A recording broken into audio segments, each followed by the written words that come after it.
I was wondering, I wondered how I did have that thought process. Where did he get that?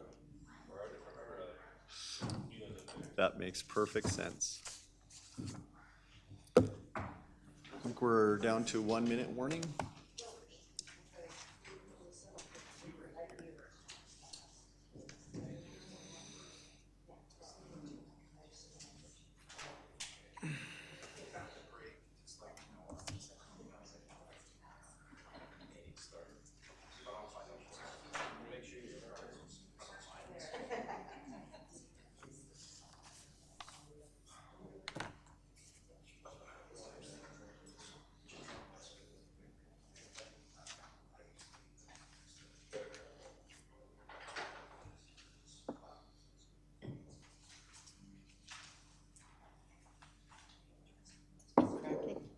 It's wearing out. All right, understand we're live. We'll call the June 9th regular council meeting to order. Good afternoon, everyone. First thing on our agenda is always our agenda. I would ask we add an emergent item 5G and remove 9B. So one more business item, one less closed session item for tonight. I'd look for a motion to adopt the agenda as amended, please. Councillor Nagel. I move that we approve the agenda as amended, as suggested. All those in favor? Carry, thank you. And the same goes for our minutes of our previous meeting. Someone wants to, thank you, Councillor Flowers. I move that we accept the minutes of May 26, 2025, regular meeting. Okay, seeing no comments, all those in favor? Minutes pass unanimously. We have no delegations, but we do have quite a few number of business items tonight. First up is 5A, Bylaw 11-2025, Horse Creek Sports Park Borrowing Bylaw. Mr. Alim.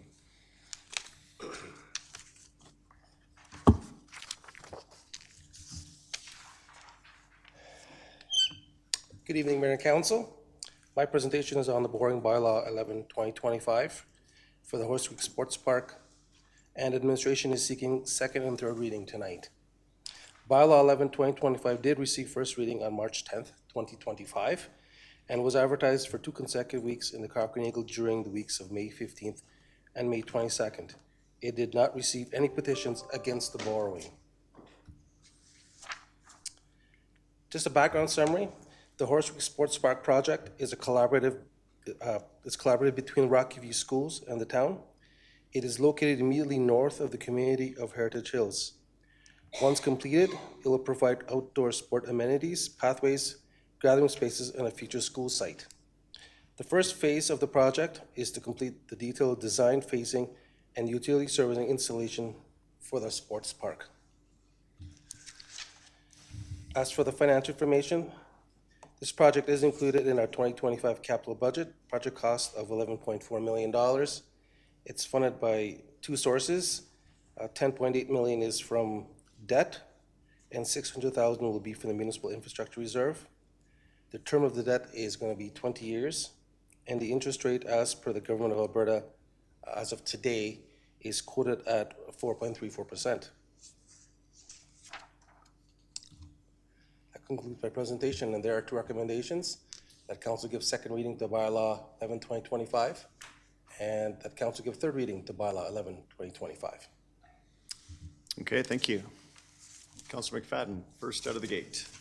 Yes, thank you very much. I'm pleased to move that Council give second reading to Bylaw 11-2025. Really excited to be taking this important step in bringing an important phase of our recreation to life. So thank you very much for this presentation. Councillor Federico. I will not be voting in favor, not because I don't agree with the project, and I understand that this is not off-site levy supported at all, it's debt supported. However, I don't feel comfortable, as I've stated before, when you've come forward to ask for the borrowing bylaw to grant that access until I get an understanding of what's happening with the off-site levy bylaw. I'm just going to turn these down. So it's got nothing to do with the project itself, but just what I've kind of stated before. Deputy Mayor Wilson. Thank you. Could I ask a history question, Mr. Alim? I'm trying to remember if does this satisfy our obligation as part of, obviously, we're in conjunction with the school to service grade the site, have it ready for a school to be put there. Does this satisfy our obligation for that and therefore give us use of that property for all time to come? I'm trying to remember where we are in this process. That's a great question. If I don't mind, I have to refer that question to either Mr. Darracott or Mr. Heidman. Yeah, through the chair to Councillor Wilson, yes, that is correct. So by proceeding with this will allow us to strip and grade and get the school site ready, as well as the item that Ms. DeLorme will be up to speak with you next, which is getting the design completed, as well as the building of that important rec amenity in our community.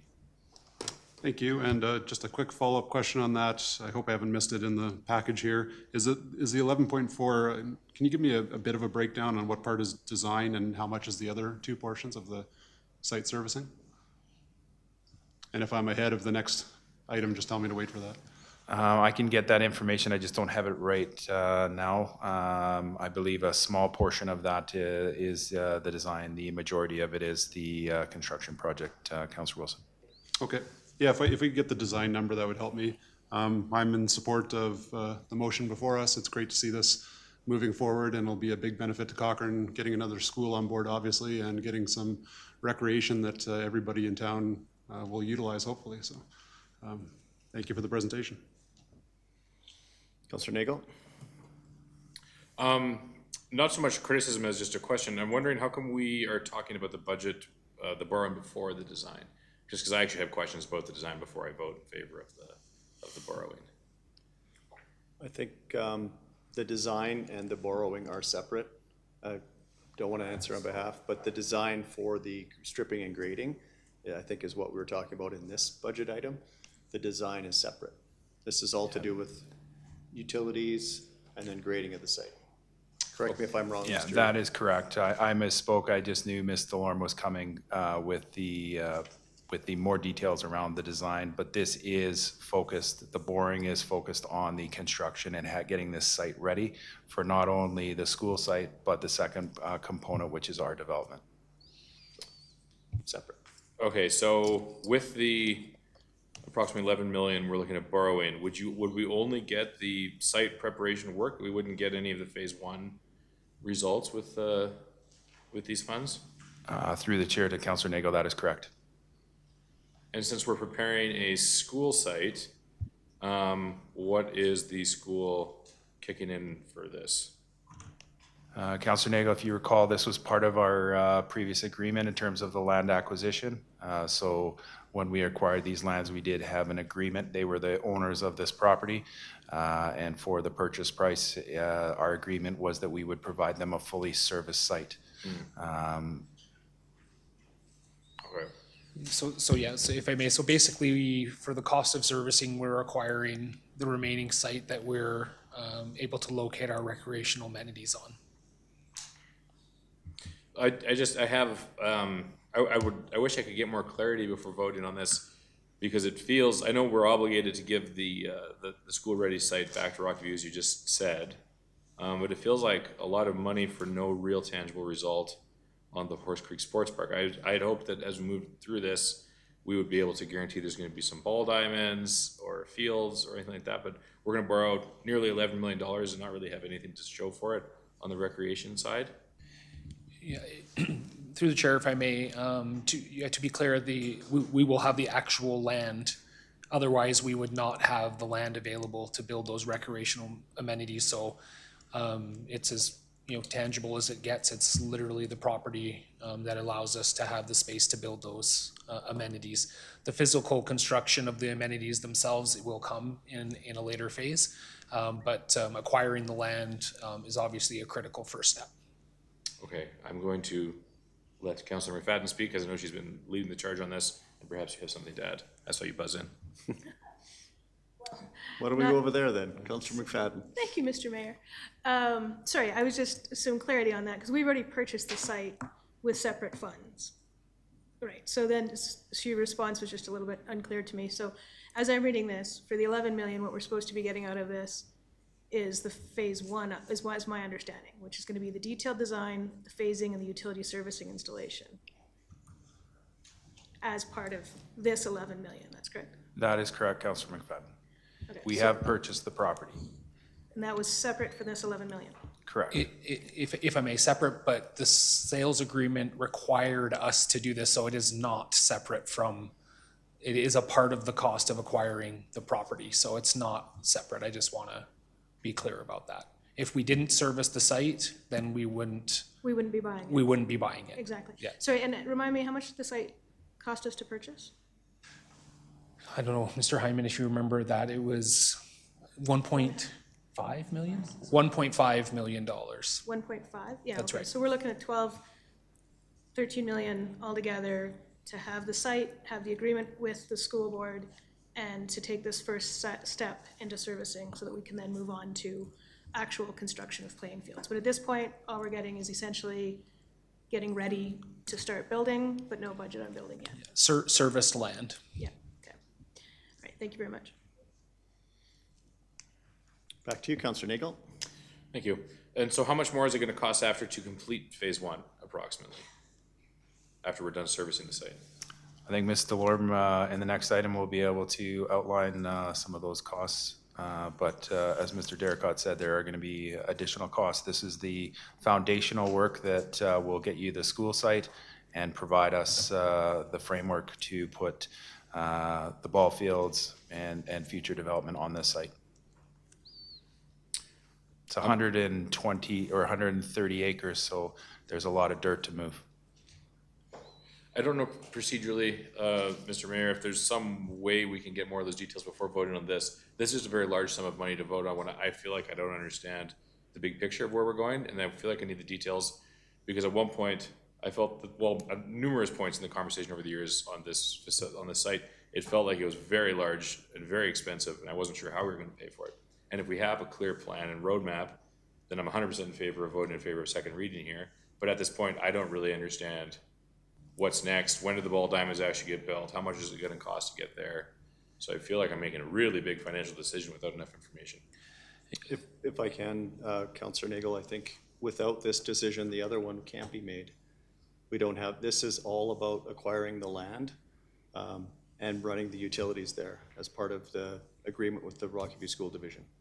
And then, and with that, we're able to grade more of the 130 acres because we're there stripping and grading anyways. So that's the kind of the efficiency gained. But then the next item will be design what's there, when it's coming.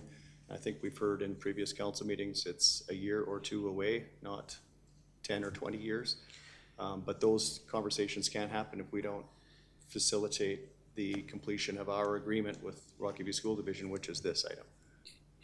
If I may just add to that as well, that I think will help Councillor Nagel is, I just also want to be clear as well that completing this part of the process does not obligate council to any future expenditure on the specifics of the recreational amenities. Council will still have direct decision-making around the cost, design, outcomes driven as part of that. So you're not obligated to anything beyond the acquisition of the service land with this particular decision. Just the timeline of how everything's unfolding, it feels a little bit, and it's literally one agenda item in the other order, but it feels a little bit like buying a piece of property to build a house, but I don't know how much the house is going to be, or if I can even afford the house that I'm buying the property for. And so I don't want to defeat this, because I'm very much in favor of moving forward to sports parks. And this is a great plan that the community's, behind, the sports community is behind it. But I don't know where we're going. And $11 million is a lot to endorse borrowing when I don't understand how much the next step is going to be and what's that going to look like. Because if we buy this land and then service it for $11 million, which is a huge chunk of money, and then we find out it's going to require a 15% tax increase to build these sports fields, then I'm really not going to be comfortable with that. But I don't know procedurally how to handle this, because I don't want to vote against it, but I'm not comfortable feeling like I can vote in favor of it. I still feel like we have to do this one first and able to have the next conversation, because then we're not fulfilling our land obligation, which means we don't own the land, so it's not ours to be able to design or plan the next step. This was the agreement that we've been talking about for 2-ish years, I want to say, around acquiring 130 acres But the big deal about the servicing and grading is getting a school site shovel-ready, a high school site in the queue with the province of Alberta. That is the, in my view, when I was gonna weigh in on my debate, that is the biggest piece of this. The bonus is we get 130 acres that we can plan outdoor recreation on. And the next agenda item is the beginning of that conversation. Actually, I think 1.1 on the agenda item of moving forward. Have we purchased land and built school sites in the past for millions of dollars? This is Rocky View's 30 acres. Yeah. We get the 130. They retain the 30 acres with the exchange for we get the 130 acres if we service their land and strip and grade it. That was always so we're just fulfilling our part of the deal here. But we don't know how much the next steps are going to be or how we're going to pay for them. No, that is to be determined in future budget discussions, and the design will help build that plan out with a financial component to it. Yeah, if I may, I think Councillor Nagel, I want to also just suggest that without proceeding to detailed design, we're not going to have the specific budget numbers at this stage anyway, and Michelle will speak to getting clarity on what council hopes to see included in that, so that when we go to detailed design, we know what we're pursuing, but we don't have the specific numbers unless we proceed to detailed design anyway. So we won't be able to answer that question tonight about what the specific cost of the future amenity is. Okay, I don't feel like I can vote in favor of this. I want to vote in favor of it, but I don't feel like I can vote in favor of it until I at least know an estimation of how much the next steps are. If it's 11 million for this and another 1 or 2 to build what's being discussed in the next item is 6 ball diamonds and sports courts and all this other stuff. If it's only 1 or 2 million on top of that, then I can get behind that. But I don't feel like I have even a rough estimation if it's going to end up being 20, 30, 40 million all in or where it's going. So I can't vote in favor of this till I have more information. But I want to vote in favor of it. Okay, maybe Councillor Federico, you can help us get there? Following Councillor Nagel's comment, I know this has been asked to me before, in most neighborhoods, isn't the developer responsible for servicing the school site? Because in most neighborhoods, like, we don't have, Rivercrest coming forward that we've had to pay extra money to service that site. So maybe if we could just get some clarity on that. Yeah, thank you. I'll certainly do my best here. Some of this even predates my time, so I look for either Mr. Hyman or even Councillor McFadden to comment if I miss anything. This was a property that was acquired by Rocky View School Division for the purpose of developing of a school site. They came to us as a partner to move that forward in exchange for the acquisition of land that we would lead the servicing of the site. So that's a little bit different than most sites come online. Typically, they come through the development process, but this one was driven through the school division directly acquiring this property and then using their relationship with the town of Cochrane to pursue the servicing elements that would typically be done through the development process. The exchange of value was us acquiring the remainder of the lands. Again, we evaluated that to be collectively in the interests of the community, the acquisition of the land, the completion of the school site, and so we proceeded to this point in the process. Okay, maybe just one more follow-up question. And this might be an estimate, obviously, but what would be the servicing of just the school site alone if we took out, obviously, the sports portion of it? I think that's a hard question to answer because we've been talking to the Rocky View School Division about the entirety of the lands right from the very beginning to now carve it up. Like, they were not interested in piecemeal. This was the offer that we were presented, and this is the premise that we've been working on. Yeah, If fair. I can, for council's benefit as well, and I apologize, I didn't mean to interrupt. I think it's important to take a step back, and certainly Mr. Derricott, this is prior to him coming. This is 2015. The school board purchased the 160 acres. They wanted to develop a school site on 40 acres. This was not within the town. They asked for the town to service the site. We said no, that it would have to be within our boundary. So we proceeded. Councillor Reid was on the annexation committee. Flowers and I. Yeah, and Councillor Flowers and the mayor. We proceeded to annex these lands. into our boundary. As part of the agreement, as the mayor has indicated, we would get the 130 acres. In exchange, our obligation was to service this property. So to break it out and say, okay, this is exactly how much that would cost, my concern with that, and I appreciate where you're going, is one of the main things that I think we've heard from the community is the desire for recreation. And we wanted to have this graded, and the economies of scale really benefit us. If we go and just service that and come back and grade this at a later date and do the program that Mr. Lorme is going to outline next, it's going to cost us way more than $11.5 million. Yeah, if I may add to this, one of the main cost drivers around this project as well is the stormwater management of the site. And the current design allows for the stormwater management to include the school site as well as the remainder parcels. And so it would be very expensive to try to go back and adjust this project at this stage of the process. Yeah, I was just trying to see if there was an amount that maybe Councillor Nagel would have felt more comfortable with, was the only thing I was pointing it out. But thank you for the clarity of just where the history was from a developer not paying for it, because I know that's been something that's been asked before. Yeah, I appreciate where you were going with that. The other, I think this isn't the first time this has happened in our community. Deja vu all over again. I think it was 2002.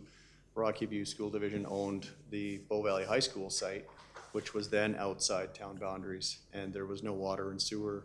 You guys all remember that, trucking in of water and out of wastewater, and then we had to go through an annexation at that point. So there was a whole bunch of, we're trying to avoid the same problems we had back then. But Mr. Heineman, you have another point? I just wanted to share one other point that's, I think, critical for this is a 30-acre site. There was no other means in which the Rocky View School Division could acquire 30 acres within our community based on the land ownership and things of that nature. So this was a really innovative solution. We go back to January 6th when we met with council, did the school proposal. It was very clear, your direction to us, find innovative ways. This was one of our innovative ways that we started in 2015 to ensure that we were in a position to have a school. At that time, they were saying, oh, it'll be 10, 15 years before the school, but we've all seen what's happened with the growth of schools in our community. This is their number one priority now. So I think we need to move this forward and get this service so we can have a high school site at Horse Creek, much less the development that, the recreational development that we need in our community as well. Okay, Councillor Flowers? Yeah, I just wanted to add that I'm totally in support of this. We have to fulfill our contract with the school in order to get the school, or with the school division. And then if we think it's too expensive to develop the rec lands, we can sell it and use the money to do something somewhere else. We're not tied into it. Councillor Wilson?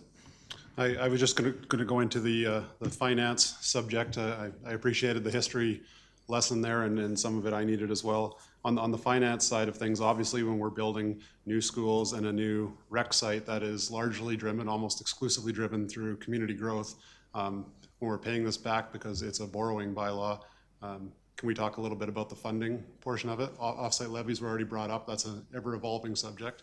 How are we looking to pay this back over the 20-year time horizon? Where does that money come from? Is it direct taxation? Is it some portion of offsite levies? And the one part that I'm not completely clear on, I guess, and this is why I'm weighing in, is right now we're only talking about the site servicing as we just talked about. There will eventually be capital requirements of recreation facilities on the site. How does that change the funding sources from this 11 million today and the future capital requirements on the property from a strictly funding standpoint? The Mayor, to Councillor Wilson, in the 2025 budget, the principal and interest payments are included in the budget, and it's funded through the tax rate. So my inclination is going forward, it will be included in the tax rate to be funded. Okay. If I may add to that, just as a note for offsite levy, is the type of recreational facilities that are intended for Horse Creek are not eligible under the offsite levy legislation. So we are limited in that way. Okay, I appreciate that. And so the more direct answer to how it's being funded would be equally across the community via tax funds. That's how it's being funded, okay? And so I guess the only speaking point there, or the interesting point there, would be to think that, again, this is being built because of growth, and it's not being funded exclusively from that growth, and we don't simply have the tools to do it, I think is what I just heard with this property at this current time through offsite levies. Yeah, that's correct. And the only other thing I would add to that is there will always be the consideration for council around user fees of the recreational site. It's not a direct growth related mechanism, but it's likely the only other, at least immediately apparent mechanism that will be apparent in terms of generating revenue from that use. One final thing, Councillor Flowers just put this thought into my head. Once we fulfill our contractual end, and all these acres are now become Town of Cochrane controllable property, what are our exit ramps should we choose to do that? If we were going to sell the land, it wouldn't just be unlimited, zero restrictions. I know it's within the zone of a proximity of a power plant. It's next to a school. What options do we have on the table? That's one thing that hasn't been discussed in my memory. There would be developable lands outside of the emergency management zone from the gas plant, but anything within that is limited in terms of the type of development that you could do. So portions of the land could be developed, but for a number of years we've been very committed to this proposal of the Horse Creek and providing recreational amenities to the community. So that would be the focus that we've always been looking at. Yes, and I don't mean to be questioning it right now as if this is just sprung on council suddenly. This has been multiple years of talking about this, and frankly, it's the only place I can see outdoor recreation happening in Cochrane in the near future. This is our opportunity, and I understand the importance of that. But as a thought experiment to Councillor Flowers, does that mean that if we were to turn around and sell the lands, it would be unlikely to recoup our simple investment we're making today if we were to make that decision, just because of the restrictions? Thank you through the chair. We haven't done that specific evaluation. There are some limitations, as Mr. Heineman suggested, in particular with the proximity to the gas plant that limit, residential and other uses. But there are things that could be considered, and I do think there would be requisite value there that we were not putting ourselves in an extremely disadvantaged position. It may not be ideal or optimal, but I do think there would be value there that could be recouped if council did decide to go in another direction. Thank you. And final thought experiment, because we're on the subject, and I think it is important. It's a lot of money we're talking about. If we were to not go ahead with this, somehow back out of this agreement with Rocky View Schools to acquire more land at a different spot to put rec facilities on, I assume we'd be talking about a lot more money than we're talking about today. That is the If I may, there's no value more before us. cost-effective way for us to acquire this size of property for these purposes. It would be much more expensive to do it fee simple of another piece of land for the same size. Okay, thank you for the discussion. As Councillor Nagel pointed out, $11 million is a lot of money to municipalities. Appreciate it. Maybe if I can just build on that for a second, maybe a different way to answer or ask that question is, what is a developed or a graded serviced acre of land worth in our community right now? If I may, Ms. Robertson, who is a part of the agreement negotiation and review from the legal side, just reminded me as well that there is a $6 million penalty if we fail to service the land. So that may be the final answer to this question. I don't know, but that obviously is important. The commitment of this was very clear as part of the execution of the land exchange as part of this. So we are, I believe, legally and financially committed to this as the best option. I will say, I do believe this is still a valuable outcome and a positive one for our community, but backing away at this stage doesn't seem like it would produce the best value for ratepayers, which I think ultimately and reasonably is what members of council are asking about, is to ensure good value for the taxpayers. And then my question was an acre of serviced graded land average in Cochrane? More than $1 million an Yes. acre. Okay. Councillor McFadden? Yeah, I think may perhaps have much to add, except for perhaps like some context to it. And I certainly appreciate my colleagues, you know, the sticker shock of $11 million to just have, at the end of the day, just to create the base to start from. So I can understand the sticker shock aspect of that. But this is a big win in that we are getting a high school site serviced, and that's going to be able to get that as an option to the front of the line for our kids, which is a big win. And our outdoor field sports have been calling and demanding recreation for a long time. So this allows us to move on to the next, you know, phase of what Horse Creek Sports Park is going to be. And what I understand from our plan to date is, you know, it's going to be phased. So this is very much, you know, phase 0. We've got the site, we're going to put the servicing. That's going to allow us then to be, how much do, you know, phase, the next phase, how much does next council, fall council budget to establish for that next phase? And so it's going to allow us in each council to phase in the cost as the municipality can afford it. And again, the sticker shock price, I mean, recreation is, it's expensive, it's going to get more expensive, but it adds values in so many tangible and intangible ways to our community. And so I certainly wouldn't want us to back away from our investment in education and commitment on this site in any way, shape, or form.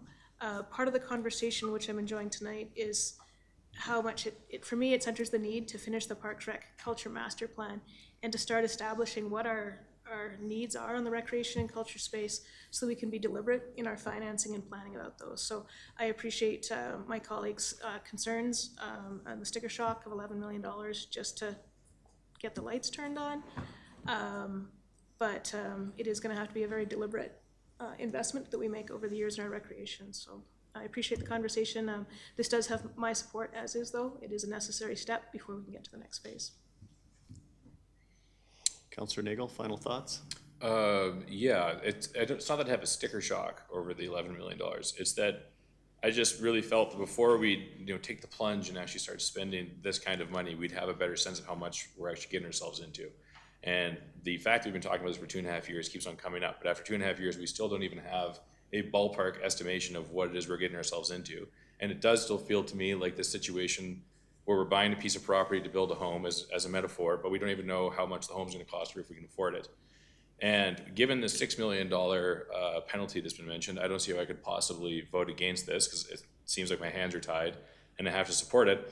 But I don't think we should be in the neighborhood, get in the habit of spending $11 million on something when we don't know how much the future phases are going to cost. Like, we need to have a culture around here where it's unacceptable to spend 2.5 years planning an $11 million purchase and we don't even have an estimation of what the next step is going to cost. I don't know if it's gonna be 1 million, 2 million, or 100 million.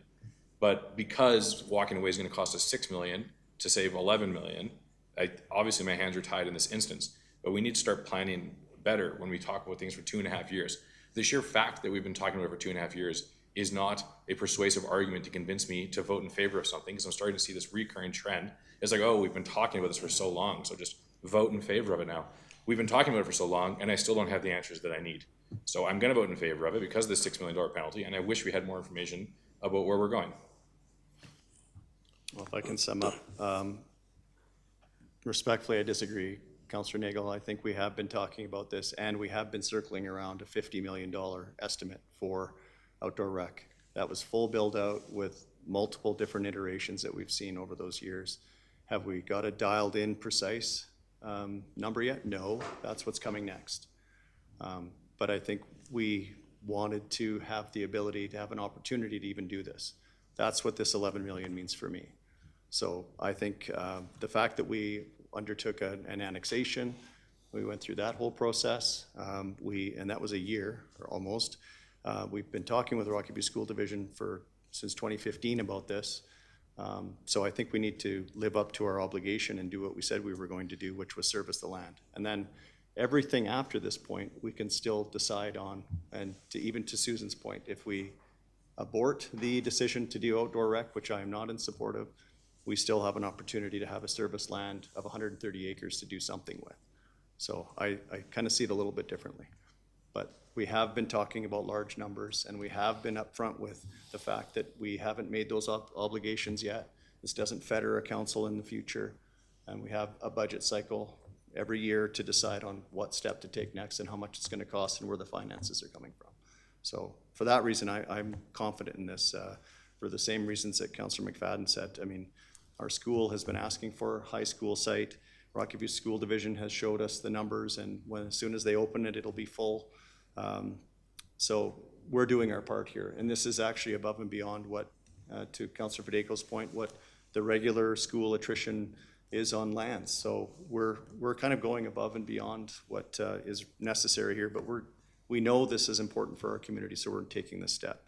And then we also have had a parade of outdoor rec user groups asking for more space. So I don't know where else we would put them. And to our administration's point, for the $13 million that we're going to expend on this, including the 1.5, is the cheapest option to move forward with any opportunity for that. So for that, I'm in favor of this, but I think we've exhausted the conversation on it. So I will call the question. All those in favor? Those opposed? And that carries. Thank you, Mr. Aleem. And that's second reading. We also need third reading. Thank you. I knew I was forgetting something there. Councillor McFadden, do you want to carry on with that? Yes, I'm pleased to move third reading of Bylaw 11, 2025. And all those in favor of giving third reading? Those opposed? That also carries. Thank you. Thank you. 5B, the anticipated design. So I think we've built up the environment enough for you, Michelle, to Yes. whet our appetites. Is that what's, I'll stop. Tell us about the Horse Creek Sports Park design, All right. please. So good evening, Council. Tonight I'm bringing forward the refined design for Phase 1, Stage 1 of the Horse Creek Sports Park. This is an important milestone in delivering a high-quality, multi-use sports facility that meets Cochrane's growing recreational needs through a phased, well-aligned approach. This year's focus is on foundational work, preparing the site, completing servicing, and aligning with the Rocky View Schools development and Range Road 262 road construction. All of this work was just approved through the borrowing bylaw, and it sets the stage for the timely construction and efficient project sequencing moving forward. So this slide reflects the full vision of Phase 1, which includes 6 diamonds, multi-use courts, outdoor rinks, a flex lawn space, and a clubhouse. This comprehensive layout is designed to serve a broad range of users and accommodate both organized sport and informal play. While this gives us long-term direction, only a portion of this phase, so Stage 1, is being brought forward for design completion and capital consideration at this time. Stage 1 was selected as the logical starting point due to the high community demand for diamonds and the alignment with servicing infrastructure already underway. This stage includes the quad diamonds, a portion of the parking lot, and a washroom facility. The detailed design for this stage is already funded, and it will allow us to bring a clear costed capital request to council this fall. If approved, we will be positioned to tender construction in early 2026. Tonight, we're recommending council approve the refined concept design and direct administration to move ahead with detailed design work for Stage 1. This approval will keep us aligned with partner timelines, allow us to advance the technical design, and prepare a solid capital request for 2026. If council approves the concept tonight, we'll immediately proceed with finalizing the detailed design for Stage 1. That will inform the 2026 capital funding request, which will come forward during the fall budget deliberations, and we'll continue to engage with user groups and community partners as the design is refined and remain closely aligned with the developer's construction timelines. This stage is a key step forward for the larger vision and keeps us on track for gameplay in 2027. Thank you, and I'm happy to answer any questions you may have. If I may, Michelle, just as we go to questions there, to be clear, the graphic in the package, which is the ball diamonds, parking lot, and washroom, that is the element that you're looking for comment on tonight. Stage Just this portion here. Thank you. I just wanted to make sure we were talking about the right thing. Yeah. Okay, thank you for the clarity. Councillor McFadden? Thank you very much. I'll move that council approve the Horse Creek Sports Park refined concept design and direct admin to proceed with detailed design and preparation for 2026 construction. And so, and I do understand that this is phase 1, stage 1, so this piece. Within the phase 1, how many stages have you currently mapped out? Through the chair to Councillor McFadden, we are currently working with the community groups to understand what the willingness is to partner and support with grants. And so that will help us determine how many stages should be considered for phase 1. So we don't have an answer to that yet, because we are still just working with the groups and building out the sponsorship strategy as well. And that makes sense to me, because I know in any of the conversations with any of the user groups, they've all identified that they're very eager to lean in, to fundraise, to be part of the solution, to make this come to life as quickly as possible. So obviously to do that, we need the design stage done so that everybody has a map and a goal. As part of that map and a goal though, as was identified in a previous conversation, do you have a preliminary idea of how much it's going to cost for this stage 1? Through the chair to Councillor McFadden, so this design work will help us get the correct costing. I have asked the consultants to give us an estimate, and it was presented in the last presentation, and so the estimate, I believe, was around 10 million for stage 1. But we really do need to move forward with the design work to understand exactly how much it's going to cost. So it's a very high level estimate. Without going into detailed design, we can't give an accurate number. Okay, so 10 million, you just ballparked it there, and I understand that. For 3 fields, probably construction 2026, playable in 2027? The 10 million is for the parking lot, the quad diamonds, and the washroom, and the pathway network that you're seeing there. Okay, ready. And then, and I know this is identified somewhere, can you speak to why the 4th quad isn't part of this story, and if it can be? For sure, that's a great question. So you'll notice that there is an environmental setback on the image. And so there were pileated woodpeckers that were empty nests that were identified through the environmental process. And so that process we have to actually work through the minister's office to receive approval to actually move forward with construction. And so we are hoping to receive more information on when we can move forward with that last diamond, but the pricing is including all 4 diamonds. Okay, so that's just hinging on, from Alberta Environment feedback, and when we could move ahead with that? Yes. Based on their environmental assessment, okay. So just about $11 million to get to this phase. Okay, and then, so this is building slow pitch, not related to this. But do you know when the baseball diamonds would be in? Because as I understand, and you could speak to this better than I can, I had a question today. Baseball needs a larger field. I understand we've only got, I think, 1 diamond in town that fits the needs of our baseball teams. Potential timing on when, if you could speak to the difference, please, and then also potential timing for perhaps one of the baseball fields. So all of these diamonds, these quad diamonds, are actually sized at 350 meters, so they will meet baseball and softball requirements. Okay. We've met with all of the groups, and they're quite happy with the sizing of the diamonds themselves. The difference would be just the mounds and the infields, but they're able to play on the quad diamonds, both softball and slow pitch and baseball. The baseball diamonds, you'll notice, there's a premier ball diamond and then a 400-meter baseball diamond in future, and so those would be very specific to baseball, and where softball and slow pitch would not be able to be on those diamonds, which is why we decided that stage 1 was more appropriate based on the needs of the community. I don't think I answered all of your questions. I can't remember the last part. No, you got to the heart of it, which was, the baseball, softball, everybody could be accommodated on this, so that's great. And then, again, not related to your stage 1, I know in early design work and working with the Parks and Rec committee, a lot of our hiking groups are anxious to be able to get a chance to walk up on the hill and to use that. Will our community groups be able to use the rest of the site, or are we going to hold them off until the paths are designed? How can we integrate our trail group, I guess? So the plan would be we know that the immediate community need was for ball and making sure that there was access created around the park.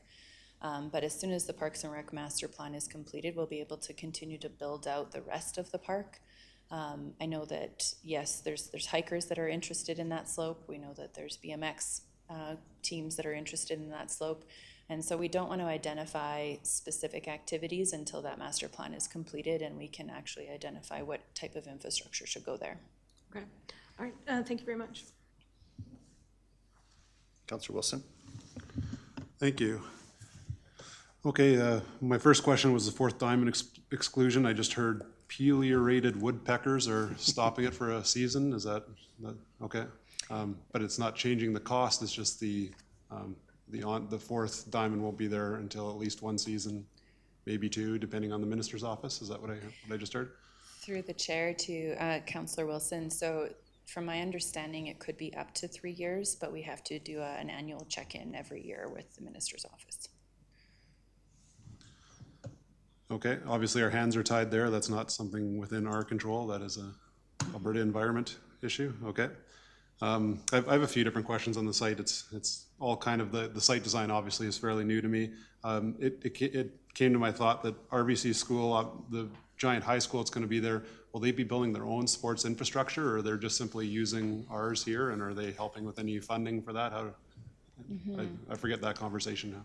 So through the chair to Councillor Wilson. So through our joint use planning agreement with the school divisions, we're able to jointly use the schools, but also the schools are able to jointly use our infrastructure the same way they do across Cochrane. But currently there has been no conversation of the schools providing funding specifically to stage one. I think if I may add to that is that in conjunction with a high school, there's a certain set of amenities, including a sports field as part of the development. So the school will be developing a sports field. Typically of a high school of this nature, it will be a football field, generalization.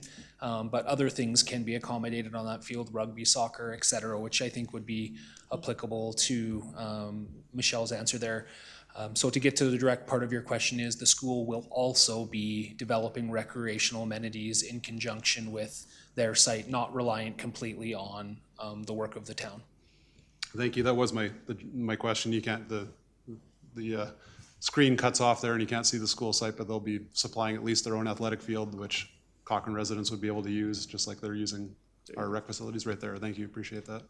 So if we can keep that one up. My next question was about what did we call it, the rec master plan. It isn't finished. I'm just curious how that's going to guide us. We've seen the soccer groups come before us telling us about why a soccer dome is a great financial decision for us. If the rec master plan recommended such an item, would there be space for it with this current design? Where do we sit with the rec master plan? Yeah, so through the chair to Councillor Wilson, the rec master plan will be coming forward late fall. We do have a council workshop planned with you all June 24th. And you'll be receiving more of an update on that. For future fields, with the reason that phase one is designed the way it is also just due to the sloping and ensuring that we're trying to maximize the sloping. So we were able to face the ball diamonds in the correct direction, but utilize the sloping to our advantage. Further up where you see kind of like those bubbles where it says athletic fields and children's play, that's all future development. And so the master plan will help us identify what should go there if we have various funding opportunities. If the soccer group wants to come forward, there would be land and space available there based on funding and the priorities that the master plan is telling us. This picture doesn't encapsulate the entire site, does it? There's a whole bunch north that will just sit idle for now? Is that You're the correct. idea? It does continue to go north, yeah. Okay, so in the future, if a future soccer dome or whatever was decided upon, there's lots of land to the north of this picture, okay? It's conceivably possible. Okay, Yes. excellent. And then the final one was the cost. I just heard 10 million approximately for what we see in the bottom corner of the picture, right down there, yes. And then how much was the consultant likely to cost us? Obviously, we're going to have to go through that process no matter what. Is that costed in here? So the costing for the consultant to do the detailed design, is that Yes, please, what you're yes. asking? Yeah. So in the 2025 budget, we currently have 600,000 allocated for detailed design. I don't have a number of what we've used to date so far, but that is to ensure that they're integrating with the other design and detail work that is happening underground in the servicing, and integrating it all together. Okay, excellent, and obviously we'd be using them beyond that 600,000 to get to the rest of the faded out portions of the picture there, including the clubhouse in the future? That is correct. So far, the design work has included the rest of this as well, and then the planning for the north as well. Okay, thank you. And my final question was revolving the Fifth Avenue site, which is under its own, its own metrics. We'll see what's to become of it in the future, but we do know that the ball diamonds there will be closed at some point in the somewhat near future. Can we just talk to the how that will all proceed? I would assume these diamonds would be online in gameplay 2027, so that would be when Fifth Ave would be closed. Is that about right? So I can speak to that. We are working through that with the Lions and those conversations. One of the directions that council provided us was to ensure that the community users that are on that space are being thought of through that agreement negotiation. And so we are currently in discussion around how many years should the ball diamonds on the Fifth Ave site remain in play at the current service level, recognizing that we would be bringing on additional diamonds. And so that's where we are at with those conversations right now. And we also have the community Cochrane Minor Ball, adult softball and men's in those conversations as well to understand what they need from the Fifth Ave site. Okay. And in regards to the ball diamonds, it looks like it's an upgrade. They look larger than the Fifth Ave ones, and outdoor lighting, was that also part of this proposal, do I recall? Is that correct? These would be our largest diamonds. There are 350. On the Fifth Ave site, I believe one of them is 320. And so these would be a great upgrade for our community groups.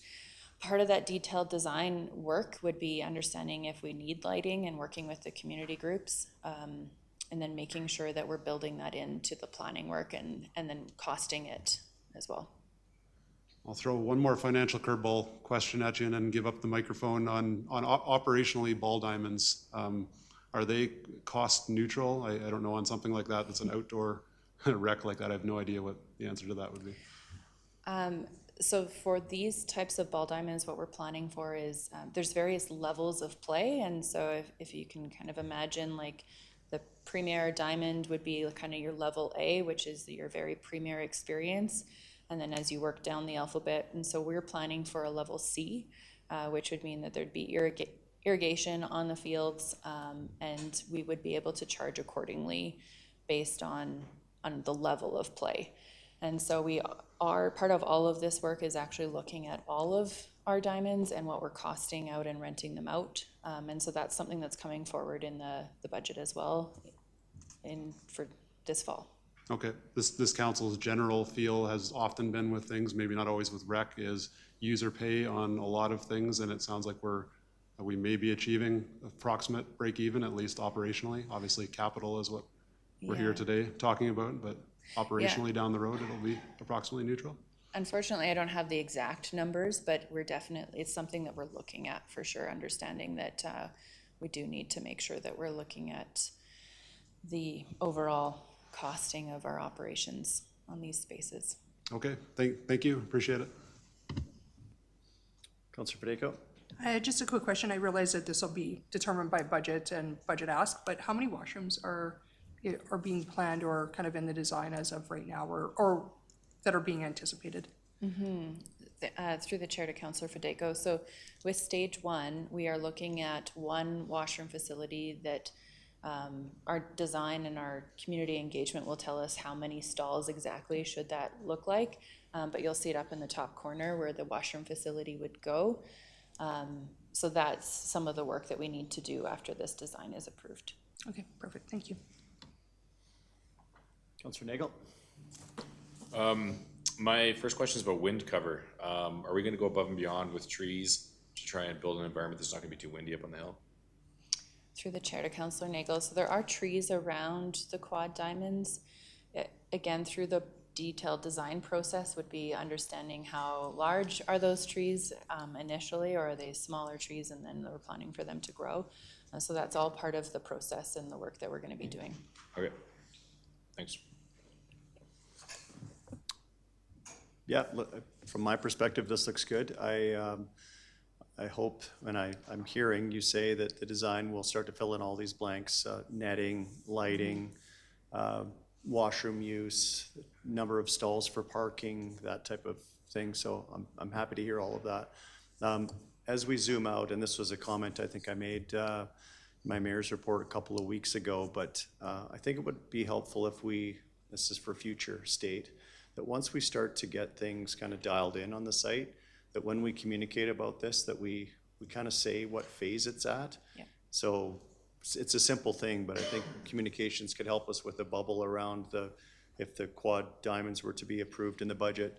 So 2027 sports play approved, and just so that there's kind of like even right now as this circulates in the community, there's already an expectation around some of these things filling in, and if we just said concept unfunded, right? And I think it really gets people thinking, okay, well, that's something we got to work towards, or council hasn't decided that yet, or there's work to be done. And I think it's just an effort in being a little bit more transparent about where we are in the process. So I think that would really help, and then we can even put the finances to it once budget 2026 is approved. There it is, approved, built, et cetera, et cetera. So I just think that's something we picked up in another community that I immediately went, yes, that's what we need to do here. That makes a lot of sense. Yeah. Otherwise, I don't have, I appreciate the design as it is. I had similar questions to Councillor Wilson about the ability to put future amenities in, including a soccer dome. So we still yet to be determined. Excellent. Okay, Councillor McFadden put the motion on the floor a while ago. I'll call the question. All those in favor? And that is approved. Thank you. That concludes 5B. Moving on to 5C, Community Housing Needs Assessment. All right. Welcome, Mr. Knox. Good evening, Mayor and members of Council. I'm presenting today with a request for a spring requisition in order for administration to proceed with a renewed Community Housing Needs Assessment. Before I begin, I do want to take a moment to recognize a few members in the gallery who are here supporting me today. First is Gina Vandenberg, our new housing strategist, who has been an absolute amazing asset to our community so far and has been bringing tremendous energy to this portfolio. A lot of the work that we've been digging into this space has really been something that she's been spearheading. So just wanted to recognize that she has been absolutely fantastic. So thank you. As well, wanted to recognize Lyle Balmer, the chair of CSHO, who is here today as well, working with us, and has provided a letter of support for this.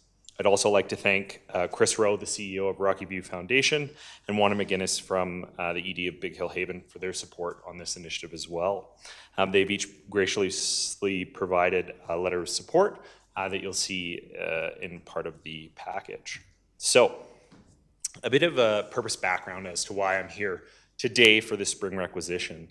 In 2024, administration had earmarked $150,000 from the general operating reserve for the affordable housing budget, and had identified the need to complete a new housing needs assessment. However, these approved funds were not subsequently pulled from the reserve and weren't transferred to the respective budget. Our request is really timely, as we anticipate new affordable housing programs to emerge from the new federal government. That's going to lead to additional funding opportunities from the provincial government as well. However, with any affordable housing grant program, a current being identified as within the last 5 years, a community housing needs assessment is generally a requirement for all of those funding applications. As well, with our housing strategist shortly launching our steering committee working group for the old town hall site, a housing needs assessment would also support in us accessing funds for that project. Presently, town and community are relying on outdated and unreliable data from the 2020 needs assessment. So therefore, we're requesting Council confirm this readjustment through the spring requisition to ensure that those noted budgets reflect the intent of up to $100,000 for a community housing needs assessment. So a little bit of background, just real quick to dig into about this. Previous assessment was done in 2020, but it was using census data from 2016. So almost a decade ago is the data that we currently have. As such, and you all know this, since 2016, we've had a massive population boom, growing nearly 43%, a little more than that. And that's a big change and significant pressure on our housing market.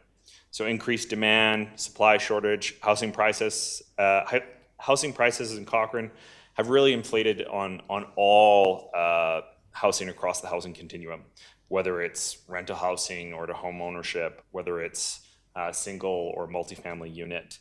With this in mind, we are a little more limited in our knowledge of the town's housing needs. And so recognizing that we need diverse types of housing to accommodate young adults, singles, couples, those with disability, unsheltered youth, and of course families, we're needing to move towards an updated assessment. Really, with everything we've learned from our partners, and again, I'm talking about Gina really digging into this, the other communities that have been doing this, kind of us getting a better sense of what we could really leverage in an updated housing needs assessment, really digging into proper recommendations. A lot of housing needs assessments are more of a snapshot of a census data, but really don't have that significant analysis or suggestions or an action plan moving forward. We really want to make sure that we're growth oriented, so those target goals, making sure that we have those growth protections, and for each category across the housing continuum. So if you've seen that inside of our budget, not just affordable housing, but recognizing the whole non-market housing. We ultimately also need to understand the actual level of homelessness inside of our community, with those who are unsheltered or struggling to find shelter. We also, at the time of our housing needs assessment, had a bit of a limited community stakeholder engagement since it was done around COVID. So didn't have that ability to really dig in the way that we'd like to with this next step. So a little bit of implications for this. You know, to better understanding our housing inventory and the diverse needs of our residents, we need to do a complete and comprehensive assessment. This allows us to accurately inform the town, its partners, and really get a better sense of the best use of funds to support capital housing projects. Without one, there's a big impact on our community growth. And really this is across infrastructure capacity, reduced ability for us to really identify the barriers for around affordable housing, and a high risk of us not having the right amount or right type of non-market housing. The other part is really ensuring that our affordable housing is located in the right areas. Other implications are really related around that social impact around housing affordability. As such, we want to ensure that our most vulnerable groups in the community that are most impacted by housing insecurity are adequately consulted. And so, again, part of the issues that council might be most interested in is that lack of housing affordability can really result in a greater reliance on our social and community service supports, as more residents are dedicating their income towards shelter costs rather than the other necessities such as food and clothing. We also see many of these issues in front of you, but one of the ones that stands out too is residents' inability to stay in their community, as we are seeing our youth not being able to access affordable housing, or our residents that are trying to age in place, age in community. So wanting to dig into that too. So why now? And I think this is an important piece of why are we coming here for a spring requisition rather than budget in 2026. Really, the simplest part is we want to be ready.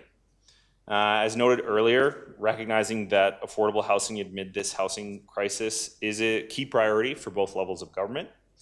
We're expecting, with the new federal government announcing affordable housing programs, likely in conjunction with financial support from the province, we need to be ready to guarantee that we're remaining competitive with other Canadian municipalities. We want to acknowledge that our community's concerns about that rapid growth in Cochrane are dealt with data that allows us to manage that growth in a thoughtful and responsible manner for those most vulnerable in our community. And really, as these housing needs assessments are more comprehensive and need to be done right, it takes time to be done. So that's where we want to proceed as soon as possible. If an announcement was done in November, we need to be able to have that timeline. So the longer that we're waiting to get this started, the longer we're waiting to be eligible to apply for those things.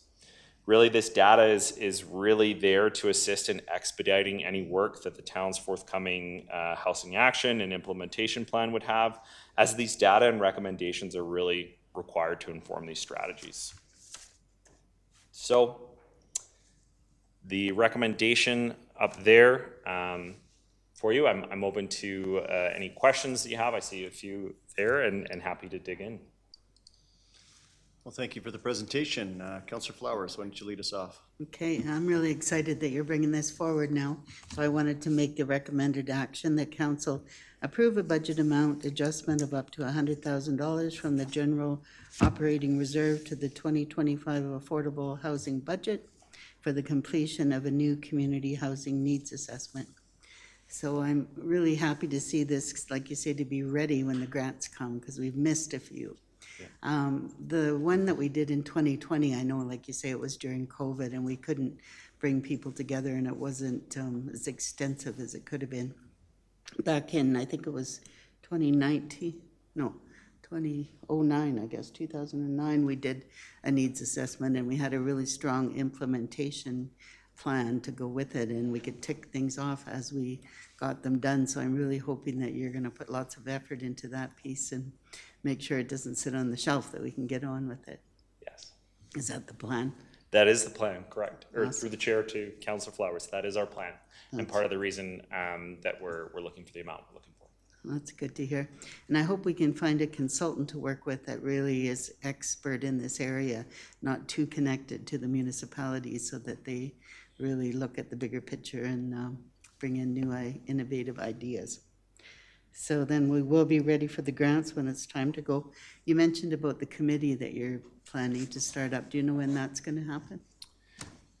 Yes, so Gina actually sent out a doodle poll. We're looking later in June to start that up. So it'll depend on everyone's availability, since we'll have representation from CSHO and then Rocky View as well, and from the town. So just trying to coordinate everyone's calendars. So probably looking a little later in the month or into July. Oh, so that doesn't come to council. It's formed on the outside. Yeah, so we're starting that group, and I think if there's anything that we'll bring some updates, but I think we could easily come to council with that as well. Initially, just keeping it with the groups from our first direction on working with. There was a former council direction to work with CSHO and Rocky View on assessing that site, so we're making good on that and moving it forward.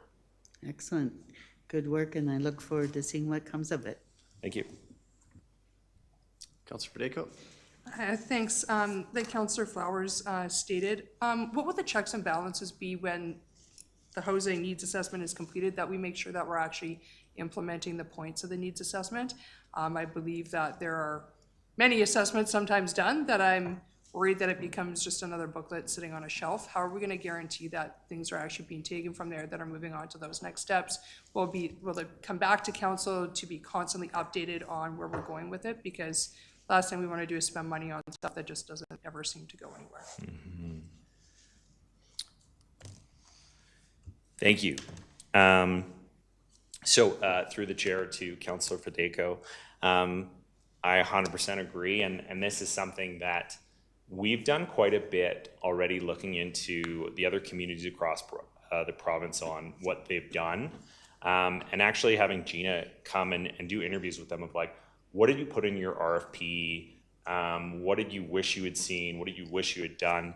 The part that I am most excited about is ensuring that this isn't just done in a silo. So planning on working quite a bit with planning on ensuring that as we're looking through this, what does that look like? there are some very interesting tools that I've learned of different ways that we can, you know, look at lands or repurpose them. But I think that is one of the primary pieces for us, is to not make recommendations or not have a consultant come in, give us a list of items, and it's not something we can actually action inside of our community. So I think that's really important for us to have that informed piece and ensure that the town administration is properly engaged in that process too. I would expect that we would have this come back to council and have that opportunity to have those questions and dive into it as well. If I may add to that, I agree with all that Mr. Knox has shared. I would just also add that the town is much better positioned now in terms of our internal design and our resourcing complement, where we actually have Mr. Knox and Gina who can actively take these issues and move them forward, where even a few years ago we didn't have that designated resource to drive those actions forward. So as part of the housing needs assessment, there would likely be an implementation recommendations as to what actions we may take, and we do have some resources that can carry those forward to prevent, as you said, Councillor Videco, we always worry about the idea of generating really, really great ideas, but then not being able to see them come into action. Yeah, thank you. And I guess only one other question for you. Obviously, affordable housing, with being on the board is important, but will this also look at some other initiatives, say like tiny home communities, perhaps like container or CCAN housing, like looking at a different form of build out other than what we just see everywhere? Will it take into account those ideas as well? Through the chair to Councillor Videco, yes. This is something actually we're very excited to explore, those other type of opportunities. I think when you start looking at that full non-market continuum and the topography of our town too, there are some spaces to get creative. We've been very fortunate, even through Mr. Hyman and Mr. Krasinski, having those connections with developers that do things like modular homing, and not just the building a bunch of apartments or things like that. So the part that's most important for me and I think for the town as we've dug into this is knowing what it is that we need. So rather than necessarily building different types of affordable housing, like we know we're severely behind in several areas, but getting more of that understanding of if that tiny home community is the right tool for us, and then actioning with that. Like rather than saying, hey, this is a great idea, it's innovative, it's working in Ontario, let's make sure it works in Cochrane for the need of the community that's needing this here. So 100% that's something that we'll be exploring as well. Perfect, thank you. Councillor Wilson? Thank you. So I've written down a bunch of basically philosophical questions off the start, which is something I don't think we've talked about enough, at least around the council bench, and that's questions like what level of socialized housing should a community provide? What do we currently do? What can we afford? What difference can we even make?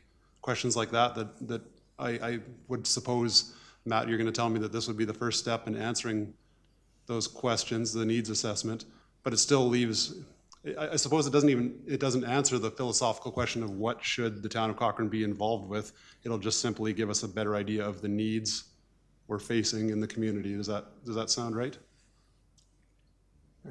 Through the mayor to Councillor Wilson, I would say that there's twofold there, because I think one, housing needs assessment will let us know what we're dealing with, but also depending on what that answer is, it would let us know, okay, what could we be accessing? When it talked to, again, there's that tax burden, who's paying for it at what level and things like that. And depending on what it is, the need is, that's where we could be looking at accessing federal funding or provincial funding. Depending on whose responsibility in the tax realm, that allows us to access it from there. So if we were saying, hey, we need a whole bunch of affordable housing, but that's actually meant to be with the province or the feds, but we don't have that data, we're gonna struggle to access that funding. And so I think it's kind of twofold in that process. If we get into that space of, okay, there isn't funding available for our need at the federal and provincial level, then I think we as a community start coming back to say, what do we want to do? What is our responsibility? What does that look like? But I think we'd be remiss to not access that type of, funding that our tax dollars have accessed into federal and provincial areas as well too. Yeah, if I may add to that as well, I think that there will be identification of cost-related solutions as well, Yes. policy-based. There's other things that can be considered that are not necessarily cost-driven. So I just wanted to add that to that toolkit as we talk about this. So that's a really good point too, because depending on what type of housing, so when we think of affordable housing, sometimes think of like deeply subsidized social housing, and sometimes most of it is actually more around we need near market housing. So it's even just that 10% less, or we need to see more of like a diversified type of modular tiny homes or things like that, where capital costs might be involved, or a developer comes in and that's their cost associated with it. So it is the different tools that we could be looking at that might not be as like a cost heavy or tax burdened.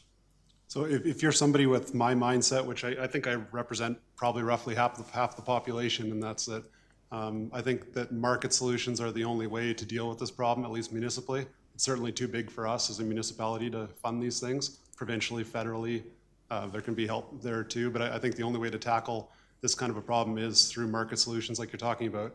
And this needs assessment then, what would offer somebody with a mindset like I have, it would offer us to know what segments we need to improve in our development industry, the spectrum that we need to provide to people. And I would like to hear something like ways to make ourselves more efficient, less bureaucratic, easier to build homes in our community. That's the kind of thing that this might tackle too, or is that outside the purview? No, that is aligned with where this would be going.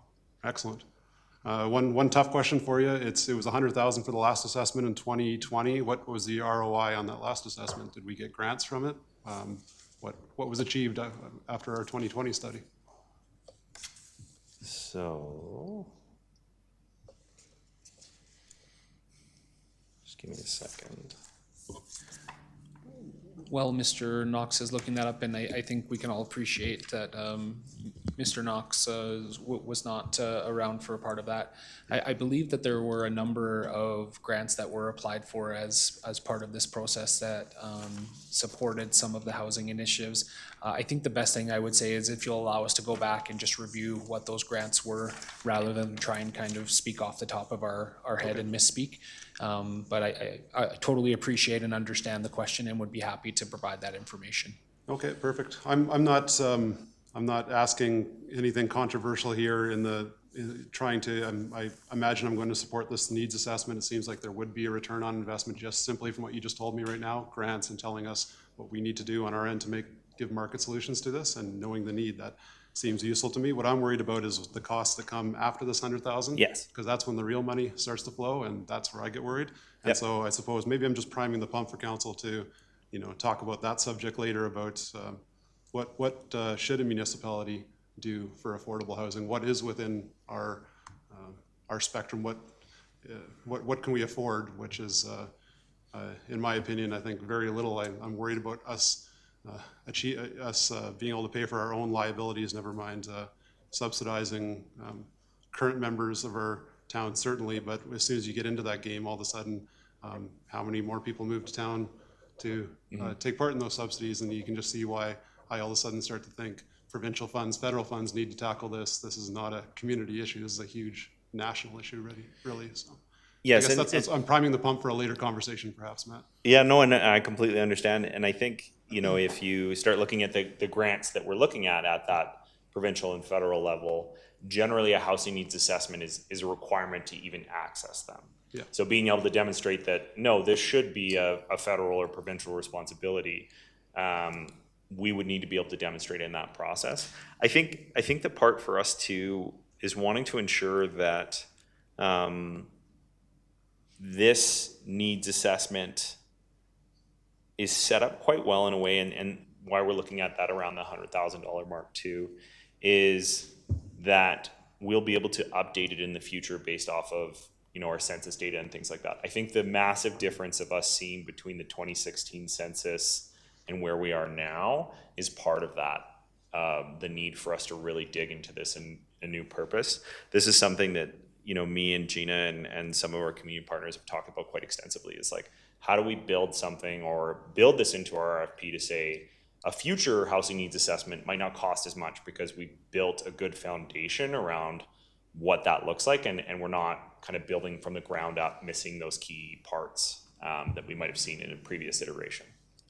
Okay, If I may, Councillor Wilson, sorry, through the chair to Councillor Wilson, I think I would also add is the needs assessment we've described helps us understand the problem. I think the companion piece to that becomes a housing strategy. What are we actually going to do about it? And I think that's where we begin to answer those philosophical questions about where we think the municipality's responsibility lies. What's the appetite of our community to participate in that? Or do we rely exclusively on other orders of government to provide it? That all comes as part of the what we're going to do conversation, which can't really have until we fully understand the needs of our community. Thank you for that. I was just going to summarize similarly, just saying that this part of it I agree with, and when we come to the next part about what do we actually do about it, that's where there might be some disagreements, and it's an incredibly important topic. I think everybody cares about it a lot. It's just how do we solve it is the real question. So we'll get back to it later. Thank you. Thank you.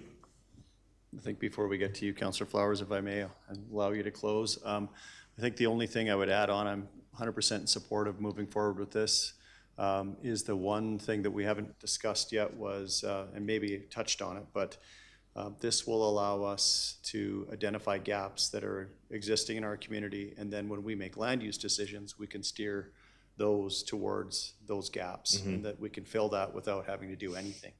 But we know they exist because of the data that we're going to mine from this study. So all the other things, yes, and that.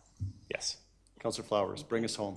I just wanted to remind Councillor Wilson that a lot of work has been done already without putting a bunch of cash into it. It's working together, finding the resources that we need, whether it's a mortgage or grants or community people donating. Everything that we've done so far hasn't cost the town a pile of money. So we need to continue that road, but we need to work together because it's so complicated. I saw a nod from Councillor Wilson. So with that, I don't see any other lights on. I'm going to call the question. Who put the motion on the floor? You did. Thank you. All those in favor? And that carries. Thank you. Thank you, Mr. Knox. Let's go ahead with 5D. Bylaw 12, 2025, Southbow Landing, multifamily land use amendment. Mr. Krasinski coming to the podium.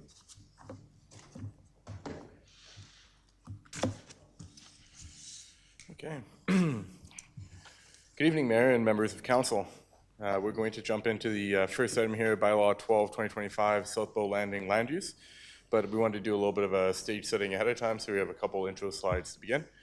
Similar to Mr. Knox, I just want to say thank you to our file manager, Joelle Anna Carrico, and also Rob O'Clair, Manager of Planning Services, for the work they've put into this so far.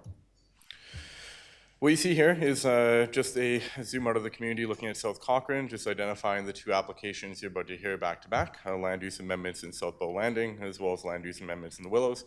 We just wanted to provide some more context in the general community. What you see here is a map that's identifying some of the connectivity that will be enabled through the two proposed land use amendments, provided they're able to move forward with approval later today. So the blue highlights regional pathways, red highlights the local pathways, and then the light blue here on the property adjacent to the south end of the Willows highlights existing pathways. So I will move into the full land use amendment here. I'll be doing this presentation, and then the presentation for the Willows, the next time on the agenda, Drew Hyman will be doing, Executive Director of Development and Infrastructure Services, as it has some impacts on other departments within Development and Infrastructure Services. So back to Bylaw 12/2025. This application is for an amendment to Land Use Bylaw 012022. If approved, this will go on to inform decisions at the subdivision, development permit, and building permit stages. The application is for parcels located in the community of Southbow Landing, which is shown here at the south end of the town. The community of Southbow Landing was included in the River Heights Area Structure Plan approved in 2011, and further planned through the Southbow Landing Neighborhood Plan, which was approved in 2015. The majority of the community was assigned land use in line with the neighborhood plan in 2017, with the exception of 3 parcels of land.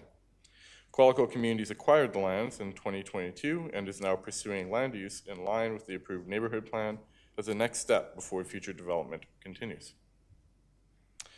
The land use map from Southbow Landing Neighborhood Plan shows the subject parcels as the residential high-density multi-unit dwelling district, which was the highest density district in the old land use bylaw and is now most closely aligned with the high-density residential district in our new bylaw.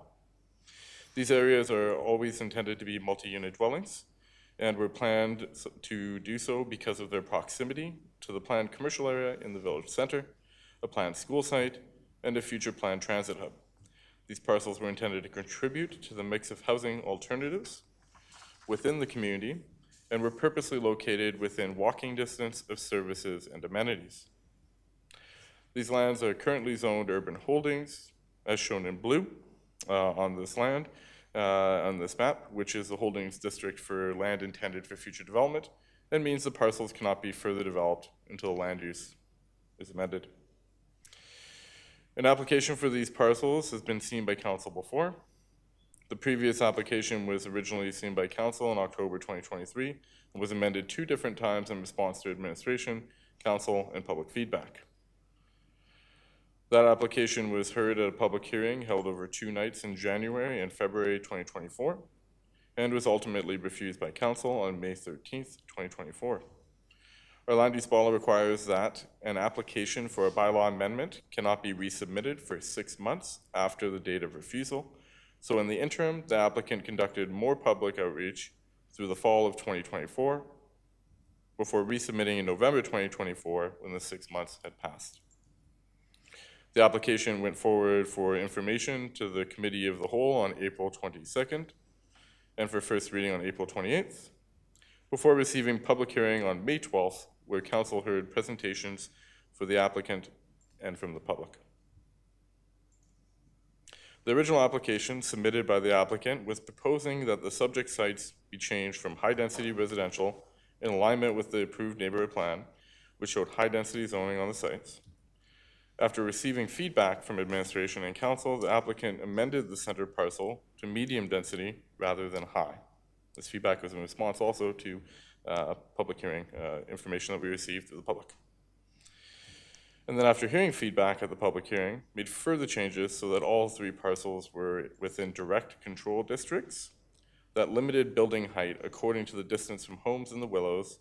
So the maximum height would be 13 meters adjacent to the Willows and increase to 25 meters adjacent to James Walker Trail. Through both iterations of this application, the applicant has heard and integrated public feedback to create the application now before you for consideration. In August to September 2023, the original application was circulated for public feedback.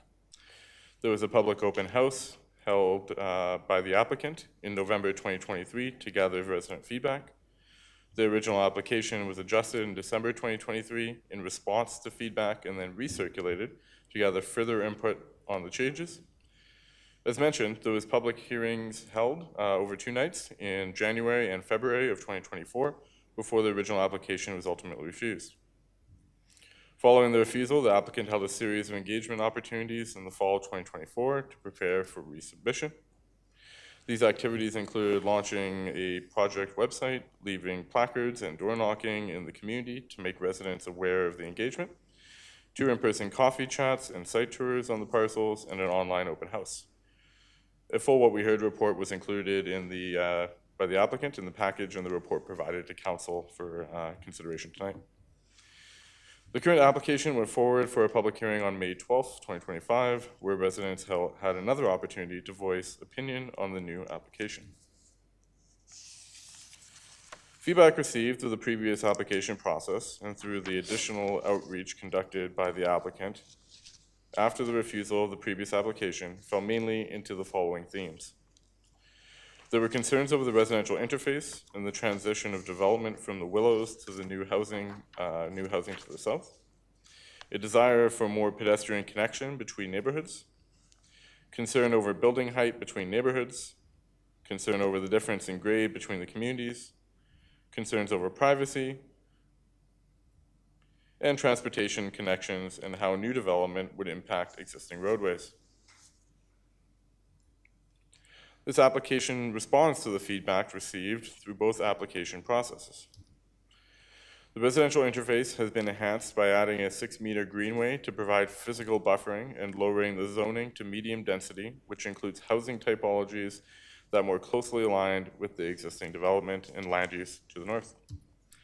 To address connectivity, a new pathway has been added that connects into an existing trail system in the Willows. Building height is being addressed through the change to medium density zoning, which is in closer alignment to zoning at the south of the Willows, which is the residential mixed zoning. Grades are being lowered as much as possible along both sides to reduce the disparity between the two communities. Privacy concerns are partially addressed through grades being lowered and buffering from the greenway, and will be further addressed at development permit stages where setbacks will ensure that buildings are at a minimum 18 meters apart, and landscaping and screening solutions will be evaluated. For access to these sites, the portion of James Walker Trail within Southbow Landing is planned for completion at the end of construction season in 2026, and is planned to be in place before further development approvals occur on these parcels, particularly development permits. For clarity to council, no development will be approved by administration without proper access, approved through an approved traffic impact assessment at the subdivision and possibly development permit stage, depending on the timing of the application. This slide reflects all of the changes made in response to administration, council, and public feedback, and is the current application before you for consideration. As mentioned, the applicant is now proposing the parcels as residential medium density, with an area of parks and recreation zoning at the north end of a 6-meter wide pathway corridor, which provides an additional physical buffer between the communities as well as connectivity to existing and future planned pathways. This application only considers 2 parcels shown here.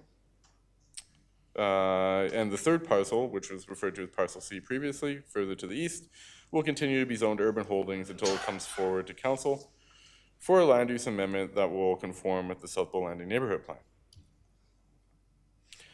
At the public hearing for the current application, council received presentations from 4 residents in opposition to the current proposal, which represents, the cross-section shows the proposed greenway with a 3-meter wide pathway with a green space on either side. A chain link fence is being proposed at the rear yard of the future Southbow Landing lots to reduce effects of tunneling within the pathway and enhance safety. And the existing wood screen fence on the other side where the willow lots are will remain. At the public hearing for the current application, council received presentations from 4 residents in opposition to the current proposal, which represents a significant reduction from the first public hearing on the original applications, where 39 residents spoke in opposition, representing a significant nearly 90% reduction. During the public hearing for the current application, there were 4 main concerns voiced by the public, which included drainage for the new sites and concerns that water will drain into properties in the Willows. Administration would like to reiterate that there is an internal storm system that will facilitate drainage from the parcels in Southbow Landing, and that the plans must follow the staged master drainage plan approved by Cochrane and the town's drainage bylaw.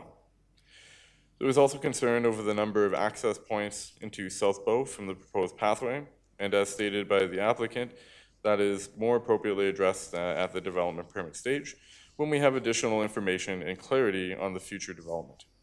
Administration is committed to working with the applicant at the development permit stage to ensure as many accesses are incorporated into the sites as feasible.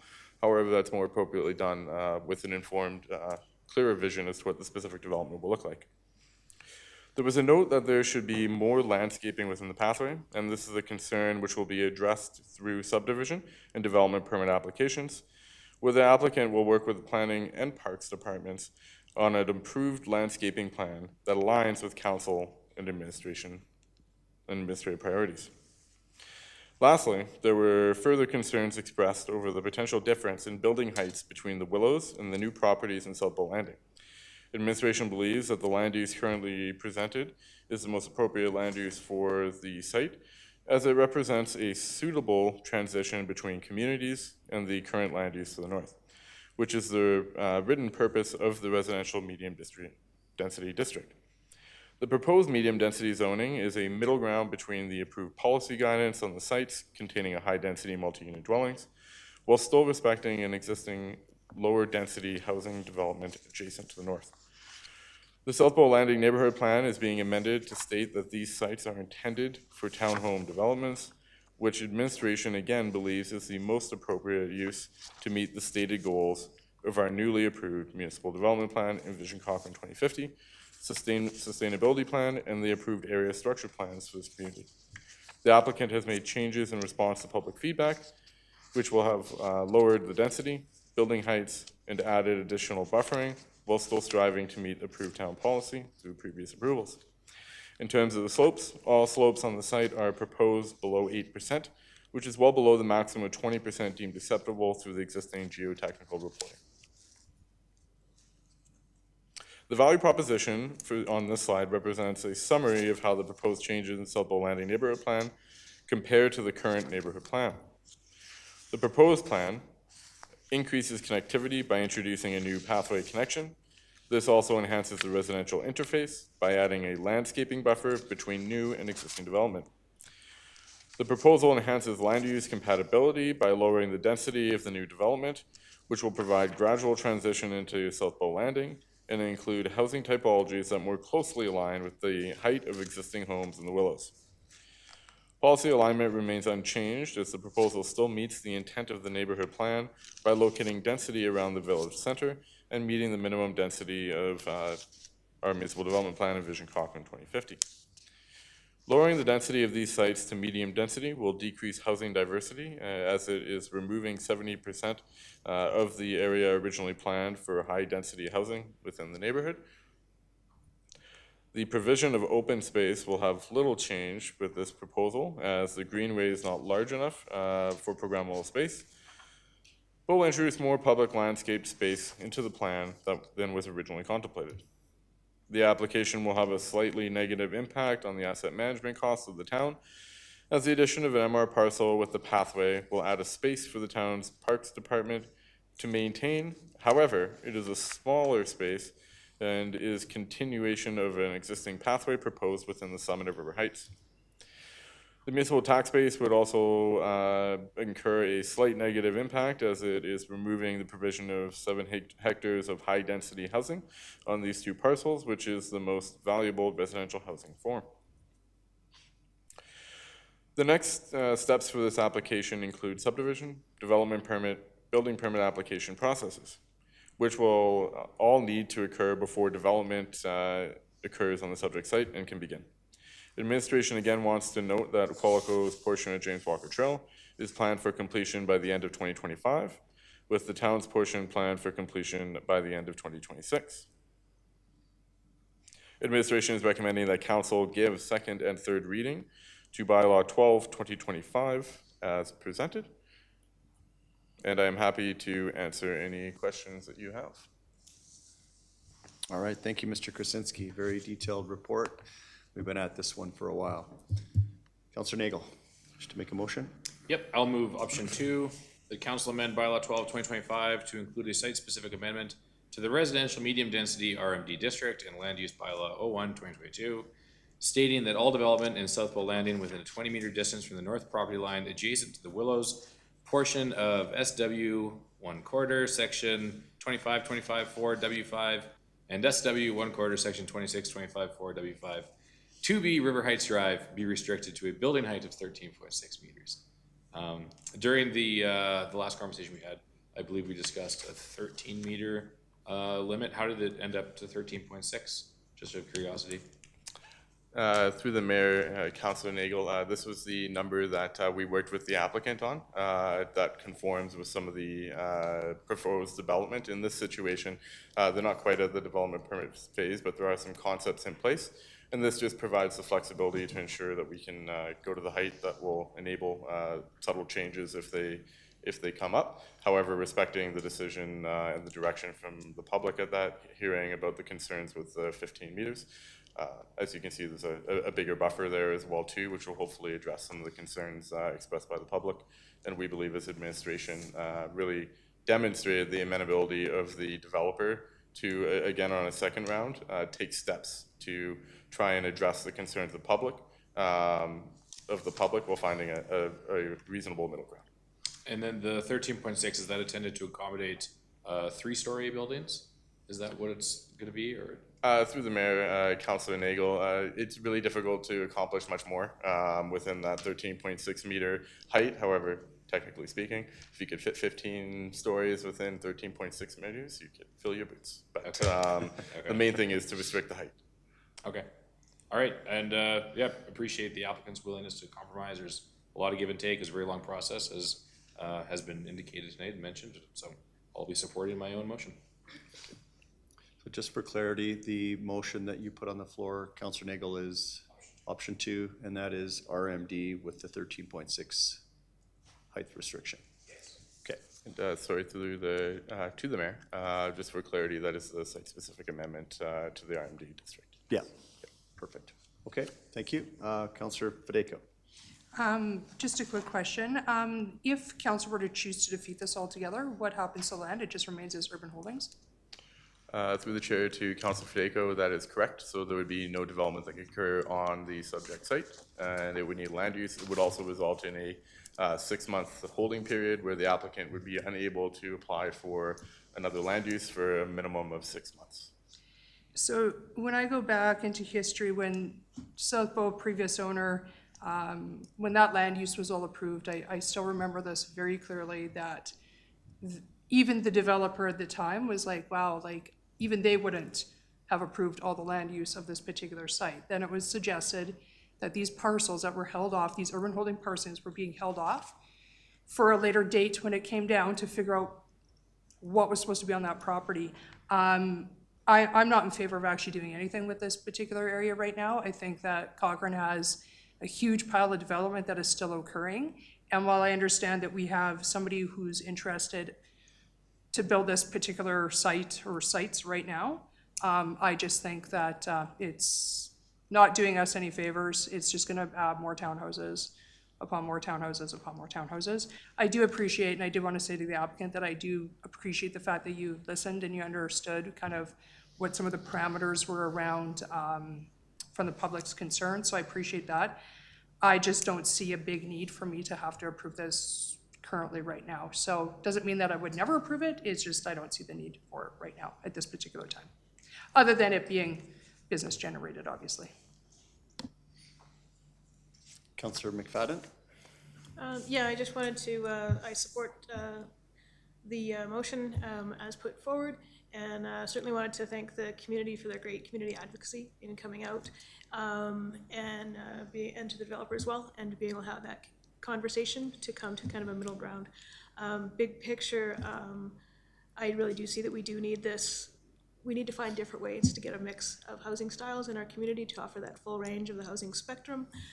So I support this from that lens, from that leaning into finding different ways to make our housing more affordable for more folks and to meet a need that is there. So I support the need, support the overall plan, and I could understand the need of having a greater density to make sure that those commercial centers work. And yeah, I think this middle ground of setting a height restriction on there works well. So this has my support, and look forward to the next page on this one.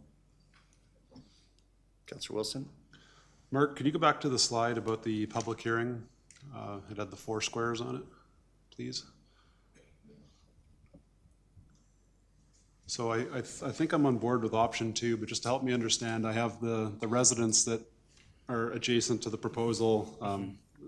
Their backyards currently face this, and it's from their perspective that I'm thinking right now, and that's that when they're in the backyard, we've talked a lot about the green space, the separation, so you have the pathway somewhere on there, and you talked about the reduced slope, you talked about the reduced height of the buildings, the setbacks increase, so all kinds of things that are going to make their lives a lot better have happened, and I appreciate that. As far as the landscaping goes, when you talk about approved at subdivision, what can those residents expect for landscaping? Is it a certain kind of tree or bush? Or I also saw the fencing on your one slide there that I appreciate. Just give me an idea of what the residents that would be adjacent to it could expect as this process moves along if it goes forward with option 2. Through the mayor, Deputy Mayor Wilson, the way I would respond to this is we have processes in place within the municipality to ensure that we engage and collaborate with other departments within the town and balance our priorities as a municipality. So landscaping screening is often done through trees that will get to a certain height that help restrict privacy and provide an opportunity for the adjacent owners to have additional benefits to their view should there be concerns about looking at a building. We do rely on our peers and our partners in that process through what we call circulations at the subdivision and the development permit phase, so we can balance those priorities effectively to ensure. I wouldn't want to go out of the way and suggest a specific type of tree, not being my subject matter expertise, that maybe is high maintenance costs and difficult to maintain. But those are the types of conversations that we can have at that level. And based on the feedback that we have from council through this process about the type of landscaping that would be consistent with the feedback from council. But that's typically what the landscape screening looks like, is some type of tree and foliage that will help provide additional privacy when there are concerns about that. Thank you for that. To make my question a little more simple, if I'm a landowner in my backyard and the current backyards, when medium density gets put right behind your house on a slope, it's going to be looking down into your yard. I'm just wondering sight lines, what would likely, what they would experience in their yards there. And so you've already said some sort of trees. We don't know what, we don't know how many, we don't know where. We know we have.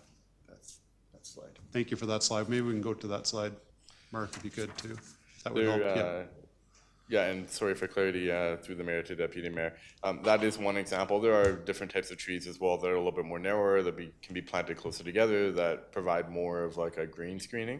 We do want to make sure that there is still light that is be able to permeate through it as well too.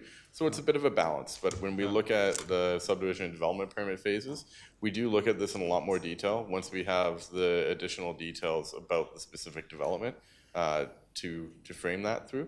We typically, through developments, try not to have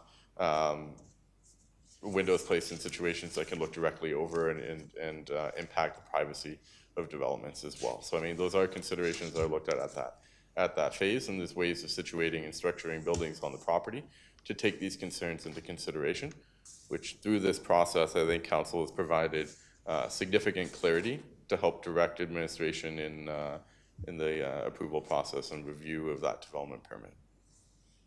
Okay, thank you for that. So it looks to me 1.8 meter wood screen would be behind their backyards. That's a first step. And then you've got the trees up on the other side that we don't know the type or height or anything about them, but they will be strategically placed along with the buildings themselves, strategically placed so that sight lines will not be as invasive, or least invasive as possible. I believe I just heard. Through the mayor, that's correct. Okay. And just to help me out through this process, that will be the tree portion, the landscape portion will be decided after tonight. Should it go ahead at the subdivision point? When would that take place? Through the mayor, Deputy Mayor Wilson, part of this is really determined by the applicant. We anticipate that they will probably submit a subdivision application later this year, early 2026, and then that'll have to go through that circulation process, feedback, and as we said before, would not be allowed to move forward to building permit phase until there is sufficient access provided by James Walker Trail, and of course some other infrastructure projects needed in the area. So. Okay, thank you. I think I would be on board with option 2, which has already been proposed by my 2 colleagues to the left. I appreciate the numerous different amendments that have happened clearly to make this project more palatable for the people that it affects the greatest, and I hope we got to a reasonable resolution here. It seems like we have from my perspective. Thank you. Councillor Flowers? I too want to see this move forward and get on with it. I appreciate all the changes and all the input that we got along the way. I really like the pathway and the medium density, and we do have to get James Walker Trail done. So I am in favor. Yep, I too will support this application. Thank you, Councillor Nagel, for suggesting the height restriction. I think that's something we heard loud and clear. I think we've landed in a good compromise position here, which has been stated. I appreciate the applicant integrating the feedback from the public hearings, from dating back over a year ago. Again, I like the proximity to a commercial site, school site, transit. Those are all contributing to a better neighborhood in Southbow and I think a successful community. Again, I like the linear path, which provides the buffering and the connections. I actually think that we need this. I mean, we talked about a needs assessment earlier in housing. I think this is one of the housing gaps that we need to fill. I'm hearing from a lot of younger Cochranites that would like to have a place to live. I think this provides them at least an opportunity to find that. The grading that we talked about, that was something that hasn't been brought up yet, but a significant amount of grading will be done on the site. With that, with the height restriction, I'm comfortable moving forward with this. And I think what I appreciate too is that the clarity of an unzoned parcel in our community will now have clarity. And that was one of the things, and I'm not saying we should just land use everything, but the planning does allow for people to understand what's going to be behind their homes now if there's a resale or sale in that area. So I'm in support. I don't see any other lights. I'll call the question. All those in favor of second reading? Those opposed? That carries. Councillor Nagel, do you want to move third reading? Please. Sure, I move third reading with the terms outlined in option 2. Those in favor of third reading? Those opposed? That is also carried. Thank you, Mr. Krasinski. Thank you. Council, good to keep going with 5E. 5-minute break. 5-minute break. Okay, 7:25. Let's come back for 5E, please.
except for my microphone. There we go, we're back live. Mr. Heinman, you wish to present 5E Willows land use amendments? I do, Mr. Mayor and members of council. I'm here this evening to present Bylaw 18/2024 for second and third reading, which is a land use amendment in the Willows. You may recall you heard this 2 weeks ago. There were some additional details that you were looking for clarity on.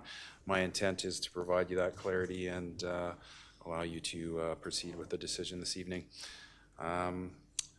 Just in terms of level setting, this was Mr. Krasinski's presentation earlier. We had talked about introducing that. My apologies. This application is for the lands in the Willows West that are outlined in the community map in front of you. And they're some of the last lands in the Willows to be developed and will complete this community. So in terms of an application timeline, you did get this 2 weeks ago, so I'm going to go very quickly through this. The original application was submitted in 2023. There was a public open house later that year, committee of the whole, and then first reading, and then a public hearing in May of 2024. If you recall, that application at the time was proposing to remove the wetland, and certainly we heard from the public, and the feedback was overwhelming at that time to not impact that wetland. Subsequently, we had there was a committee of the whole to create an additional land use concept for consideration, and then the application was on hold. May 20th of 2025, we had our committee of the whole number 3, and then 2 weeks ago this evening, you were considering second and third reading, and then here we are this evening. So in terms of the land use amendment, this slide summarizes the current land use compared to the original application proposed to council, and the current application now up for decision for second and third reading. So as you can see, there's the current land use with the RMX, and then there was the original proposal impacting the wetland, and then the current proposal for the RMD as well as the area to the south. As previously mentioned, the lands already have an approved land use that would allow for development of low to medium density housing around the wetland, shown in the bright yellow, which is our residential mixed district. The original proposal presented to council involved the infilling of the wetland, as I mentioned, and has been depleted over time due to surrounding development, and was approved for infill by Alberta Environment. The application proposed medium density housing in line with the neighborhood plan, and the additional park space behind the existing residents to compensate for the removal of the wetland and provide an additional buffer from new development. This application that went forward to the public hearing, where was overwhelming opposition from residents to removing the wetland. Based on that feedback, the current proposal is that the applicant is seeking approval on is a land use concept that proposes medium density around the wetland, preserving the wetland within an environmental reserve. And this does align with the neighborhood plan. It also redesignates a few parcels to the south down in this area, which will allow for the realignment of the Altalink line through the lands. Medium density is being proposed as it allows more flexibility in the design than the current RMX district, especially when locating homes around the existing wetland. I think that flexibility portion is a really important element. At the last hearing, there was some discussions about the additional density that this would create. I want to clarify one of the items based around that, and that whether this proceeds for RMX or RMD, there's going to be 63 townhouse units here. So there isn't a significant difference between the two, other than it provides flexibility around the RMD zoning, which I think is an important consideration for council. The applicant is also proposing the townhome development in the area, which will provide a transition from the existing homes on the east side to the commercial area, to the commercial plan area. All right, so One of the things that we wanted to show here, similar to the last application, is just, you can see the site plan. So here are the 63 units. Here is a cross-section of the area that is proposed immediately west of Willow Street. I think this is a really important consideration because the difference between the last application that you also saw is that the applicant does have a development permit application in. So all the details related to the building heights, we do have. So I think it's really important to share with council that the applicant is proposing a sensitive transition from, and they will only have 2-story buildings right in this area that is adjacent to the existing development. And the 2-story buildings are all under 10 meters in height, which would be very consistent with the homes on the other, immediately opposite of them. Then down further here, you would also have the 2-story homes. And then the balance as you're going into the commercial area, those are the higher buildings, and that is the 3-story townhomes with a maximum height of 11.6 meters. So I bring that up because the RMD does indicate that you can go to a maximum of 15. We've indicated to council on a number of occasions that rarely do we have developers or landowners applying and going to that height. Certainly that's something that we're taking into consideration.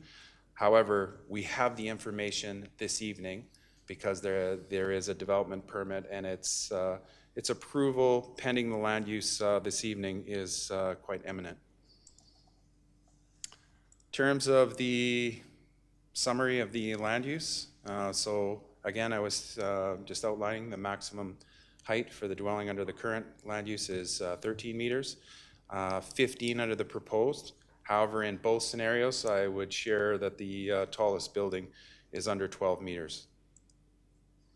Maximum density 65 units under the RMX. Under the RMD, it's 95. However, I would, as I said earlier, there's 63 units total in either proposal. Here is one of the keys in terms of that flexibility. If you have more than 4 multi-units, it's discretionary under RMX. However, under RMD, it is permitted. So that is something that provides that flexibility that I referenced earlier. In terms of both scenarios, the wetland is retained. In both scenarios, no skating is permitted. It's previously been utilized for this. I think one of the most important elements that we wanted to share here is that under the proposal, it supports the AltaLink realignment. And where the AltaLink realignment is so critical is Mr. Krasinski previously showed you the image in relation to Southbow Landing. This will allow the realignment of the power line. Moving it allows for the stripping and grading to occur, which will allow Qualico to proceed with their portion of James Walker Trail, which is critical to the outcomes that we're driving towards as administration and certainly as a community, and I think council is looking for as well. Here's the AltaLink alignment. So as you can see, this is the current alignment. And then here's the realignment that is proposed. And again, the landowner here is looking to support this, but is looking for the land use approval in order to proceed. So in terms of next steps, second and third reading this evening, there has to be a subdivision to create that environmental reserve and protect that wetland as desired by adjacent residents. We do have a development permit currently in, so that's where I was sharing. We have the details related to the buildings that are proposed. I also have confidence that this is not going to be submit this and then the applicant is going to go in a different direction. The landowner has committed that this is what they intend to proceed with. They have their stripping and grading DP as well as their residential DP in. So we would be likely seeing this development proceed in terms of stripping and grading later this summer, and then certainly this fall you would see formalized construction. Again, James Walker Trail completion is planned for Q2 of 2026. So in terms of options, the recommended option that administration is proceeding with is that council gives second and third reading to bylaw 18/2024. That concludes my presentation, and I'd be happy to answer any questions that you might have. Thank you. All right, thank you, Mr. Heinman. Councillor McFadden, take it away. Yes, thank you very much. I want to thank you for coming back with the extra clarification. That's much appreciated. I'm pleased to move the recommended action of second reading to bylaw 18/2024. I wanted to first again thank the community who came out and really advocated for what was important for them, and then also to the developer who's responded to that. So the key wins I see out of this is the saving of the wetland space, which is important to the community and from the initial design work. Also, for myself, I really do see the value in making sure we have a diversity of housing needs. I think we need to start making sure being deliberate and making sure that comes to market.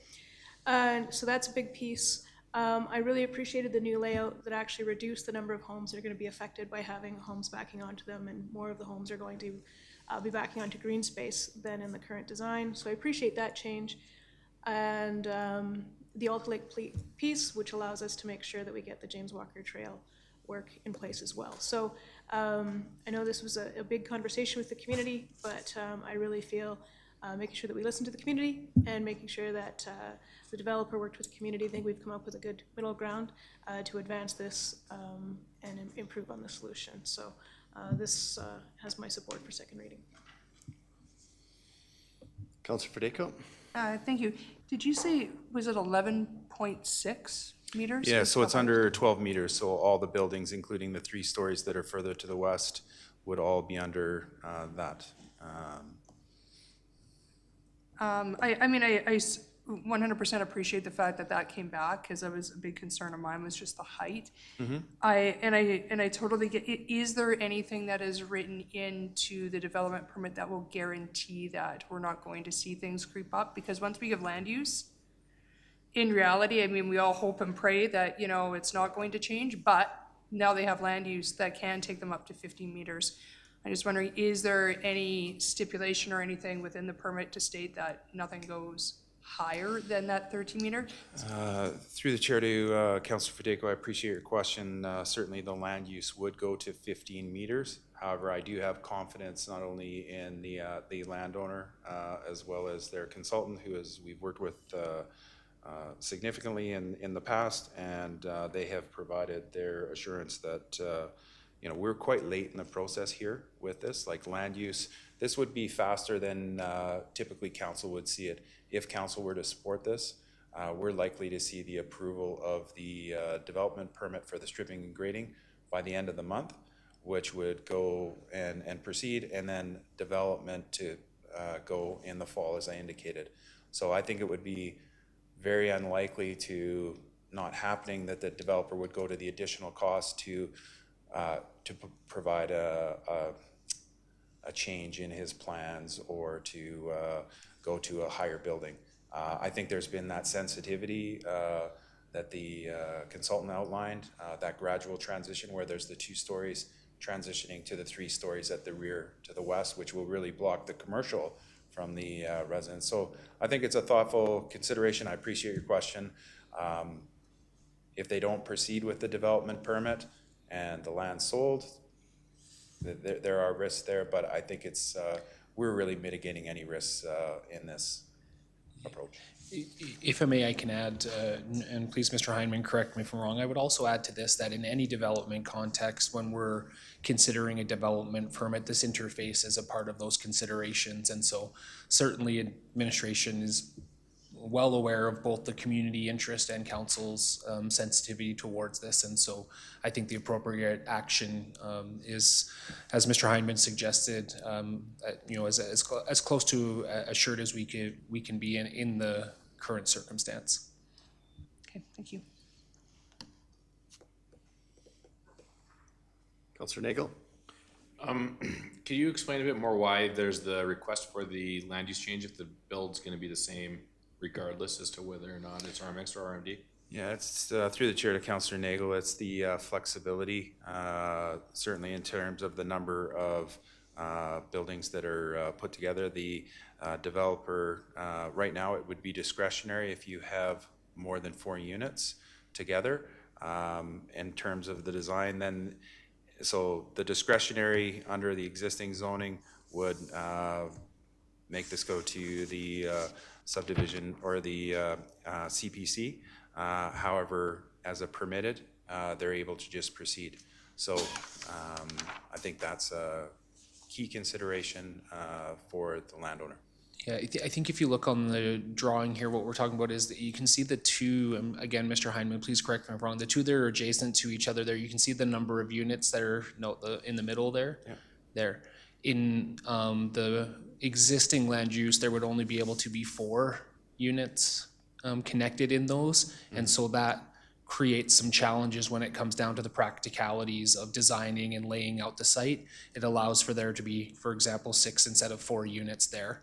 But it isn't intended to impact the height. It's more about the number of units that can be connected in that space. And so if it remains RMX, then each of these strips will have to be approved by CPC in order to go to more than 4 units. But if it's RMD, then it's automatically approved as permitted use to have more of those units in there. If it remains as the RMX, then if CPC does not allow additional units to be squeezed in there, then there'll just be presumably the same layout, but in batches of 4 units instead of up to, what am I seeing there? Be challenges maximizing the site as under those circumstances. But yes, you've described what could possibly happen correctly. In Councillor Nagel, I'd say this is a bit of a constrained site, certainly with the preserving the wetland and then trying to maximize the development of the units, very much units that we need in terms of diversity within our community. So I think there's benefit. If council wish to still have the RMX, certainly that is something that the landowner would look at. However, the southern portion of the site, there is the rezoning there. But their preference was, and they were very clear about it, to go to the RMD as it has that permitted and will allow them to proceed based on the permitted nature of it. So my philosophy has generally been not to try and squeeze as many units in as possible, especially in the periphery areas of our community out towards the borders of Cochrane, which is kind of where we're at here. And I think, if I'm understanding, the difference between RMX and RMD is just that, it's trying to squeeze a few more extra units in. There will be 63 units in either scenario. Assuming that it gets approved by CPC. Mm-hmm. Yeah. But if it doesn't get approved by CPC, it'd probably be like 10 less units or something, if I'm guessing approximately right. Mm-hmm. So sticking with how I've always suggested that, the vision for our community, I think I'd rather see this stay as RMX as opposed to RMD, and they can make their case to CPC as to why they should bend the permitted and discretionary uses to get more units in. So that's where I'm at. Councillor Wilson? Thank you. My biggest consideration here is much like the last topic or the last file that we're in front of is the adjacent existing landowners. So Willow, Park Point, Willow Park, Willow Street. Could you just give me bullet points, Drew, of the current zoning versus the proposed in front of us right now, what the experience of the landowners would be in regards to setbacks, heights? I'm still just unclear about the change to just the landowners on that one side on the east side is all I'm asking about. Through the chair to Councillor Wilson, I think that's where the sensitive transition in terms of what they're proposing, it's the 2-story units rather than the 3-story units as the ones immediately adjacent. So they were going up to a maximum of 10 meters. And then when you go to the units further to the back, those would be the higher units that go up to just under 12 meters. Yeah, so I appreciate that. In comparison to their current land use, though, what would they currently be building if this was denied tonight? They are intending to build the same units if they would just be going through the RMX zoning. Pardon me. Okay. Yeah. So we're really talking about the density within the parcel, but the experience for the landowners on the east side is approximately the same under either arrangement. Correct. Okay, we haven't lowered the height of the buildings, that's what I thought I heard, on the east side to 10, I thought we lowered the height on the eastern We have side. a development permit, so they have the designs of what they're proceeding with. That's the distinction. Okay. In the previous application, they were just saying, in terms of the zoning, that we did limit it in the district. However, we have the details through the development permit application today. Understood, okay, thank you for that. Councillor Federico, back to you. Yeah, just one last question. With the density and perhaps more units coming closer together, right, not going to CPC, what does this do with parking? I think that I have concerns seeing kind of like Sunset, what's happening up in Sunset and that development with parking challenges now. Does this increase parking challenges, just having more units stacked together without those natural breaks? I'm struggling with this one. I do appreciate the height, but to me, it becomes a fact that, keep in mind, land use between RMX and RMD is 2 meters of a difference. That's what they're allowed to do, right? So whether or not you have somebody who's saying they're only gonna build to 11 meters, it's great to say that, but without any assurance, that's the nervous part for me, just my thoughts. But if you can get back to the parking thing. Yeah, in terms of the parking, my understanding from the project team working on this is that parking can all be accommodated on site and meets all the provisions of our land use bylaw. Okay, well, I'm happy to support second reading as Councillor McFadden has put on the floor tonight.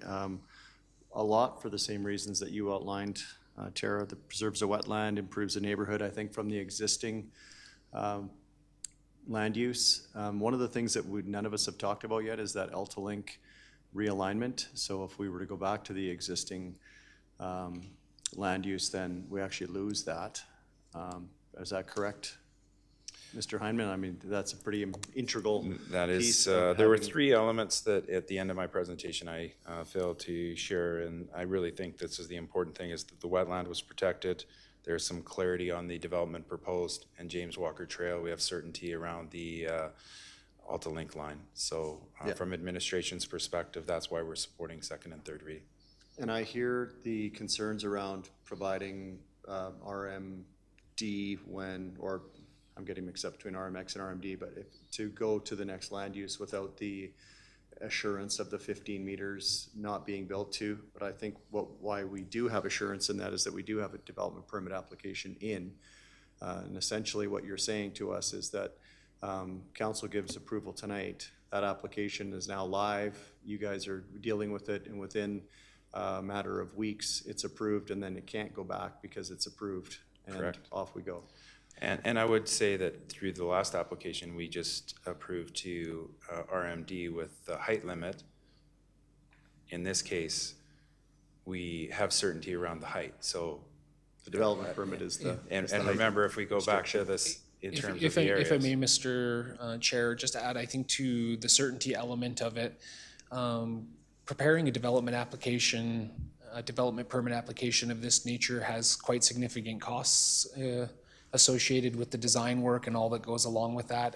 So I think that we can, with reasonable assurance, aside from the conversations that Drew and his team have had with the developer, know that the developer is committed to this particular design that's been submitted as well. I'm just trying to give as much visibility to, again, the comfort that administration has with this based on those factors. And that is one of the elements that it's a significant exercise in both time and cost to develop a permit application at this stage. And so I think it's unlikely to see someone walk away from that cost as well.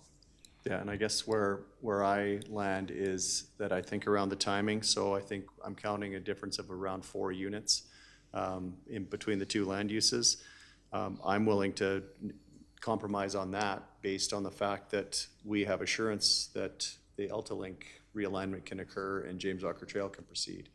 Otherwise, if we're going back to the drawing board, that's impacting a lot of big infrastructure decisions down the road that I just don't want the headache with at this point. So that's, for that reason, I'm going to be supporting Tara's motion. But Councillor McFadden, please, one more point? One more point, and since we keep coming back to the height differential between like the 13.16, I think is proposed, and potentially worst case scenario, 15 meters, right? So it's less than 2 meters. And so I've been thinking about this for the last 2 weeks as I drive around town and look at homes. Mr. Hyman is pretty much that 2 meter height. Like, so that's all we're looking at when we're thinking about house comparisons.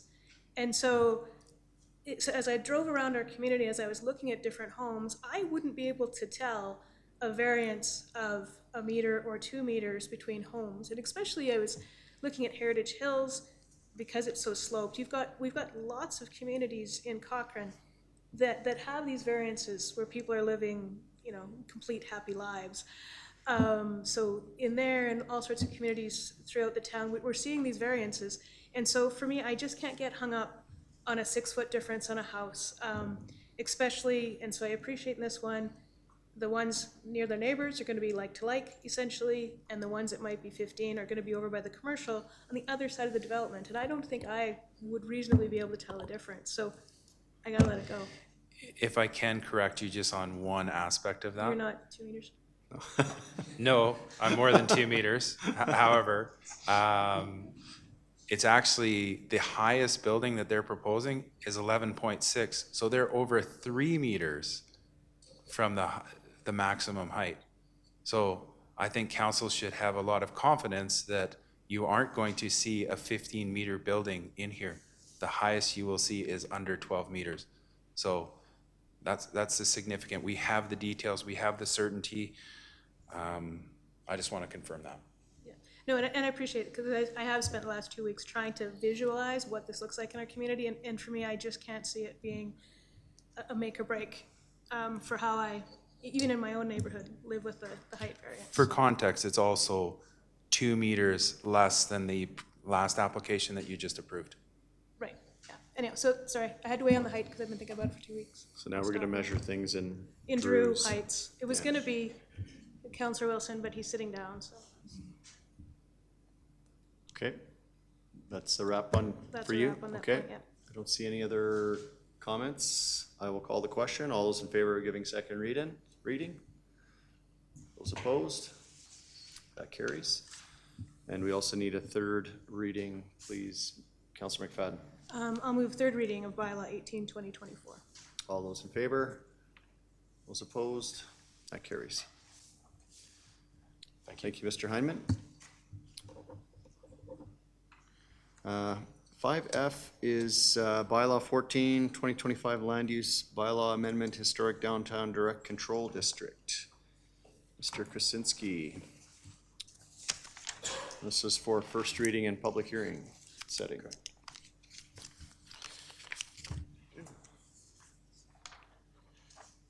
Good evening. I'm here to present a land use amendment application submitted by a potential purchaser to enable automotive services and automotive washes on specific properties within historic downtown through Bylaw 14/2025. The subject properties are currently zoned commercial historic downtown, which is identified by purple on this slide, and is commercial land use district specifically used for properties located in the historic downtown area. The district allows existing automotive businesses to continue to operate, but does not allow for new businesses to locate within the area. As there is someone interested in purchasing in the subject site and operating a new automotive service and car wash at this location, a new direct control district was requested and applied for. This is the list of allowable uses within the proposed direct control district. The main change is the proposal to have automotive services, automotive wash, and drive-through as permitted uses. The result of the listed uses are currently allowed in the historic downtown district. The application was reviewed against applicable town planning documents, and administration found that the proposed application is in alignment with the strategic plan and the Cochrane Sustainability Plan, but is not in alignment with the vision, goals, and policies of Vision Cochrane 2050 and the Downtown Area Redevelopment Plan. During the Committee of the Whole meeting last week, Council had 2 questions that administration was going to look into further and bring back for your consideration. The first was if the application was a condition of sale or if the property had already been sold to the interested party. Administration has confirmed that the approval of this application is a condition of sale and the property has not already been purchased. The second is if it is a legal requirement to grant first reading on a proposed bylaw, and administration has also confirmed that council is not legally required to grant first reading. Administration is recommending option 1 in the report, that council grant first reading and set a public hearing. This is to allow for a due process where the applicant, landowner, and members of the public would be able to provide their comments on the application prior to council rendering a decision. Effectively, this is really just to have a high level of customer service for the applicant and provide them an opportunity to speak to the applicant. Is the rationale behind planning recommending first reading and setting a public hearing date, as applicants do not have an opportunity to speak prior to first reading and the public hearing. This concludes my presentation, and I'm happy to answer any questions that you may have. All right, thank you. Councillor Federico. Thank you. I'd like to move option 1, that council give first reading to bylaw 14/2025 and establish a public hearing from Monday, June 23rd, 2025 at 5:30. I watched the meeting last week, although I wasn't in town. I did watch it while I was away, and I was surprised to listen to some members of council even suggesting that we don't offer a first reading and a chance for a public hearing. I just think that's part of good government. Whether or not you support it afterwards or not is really up to every individual sitting around this table. But I, for one, am absolutely for allowing the applicant to come forward and us asking questions and for council to hear from them. So that's why I'm moving option 1. Okay. Don't see any other commentary on that. Call the question. All those in favor of first reading and public hearing? That carries. Thank you. We've got the additional item to our agenda, 5G, offsite levy bylaw. Mr. Heinman.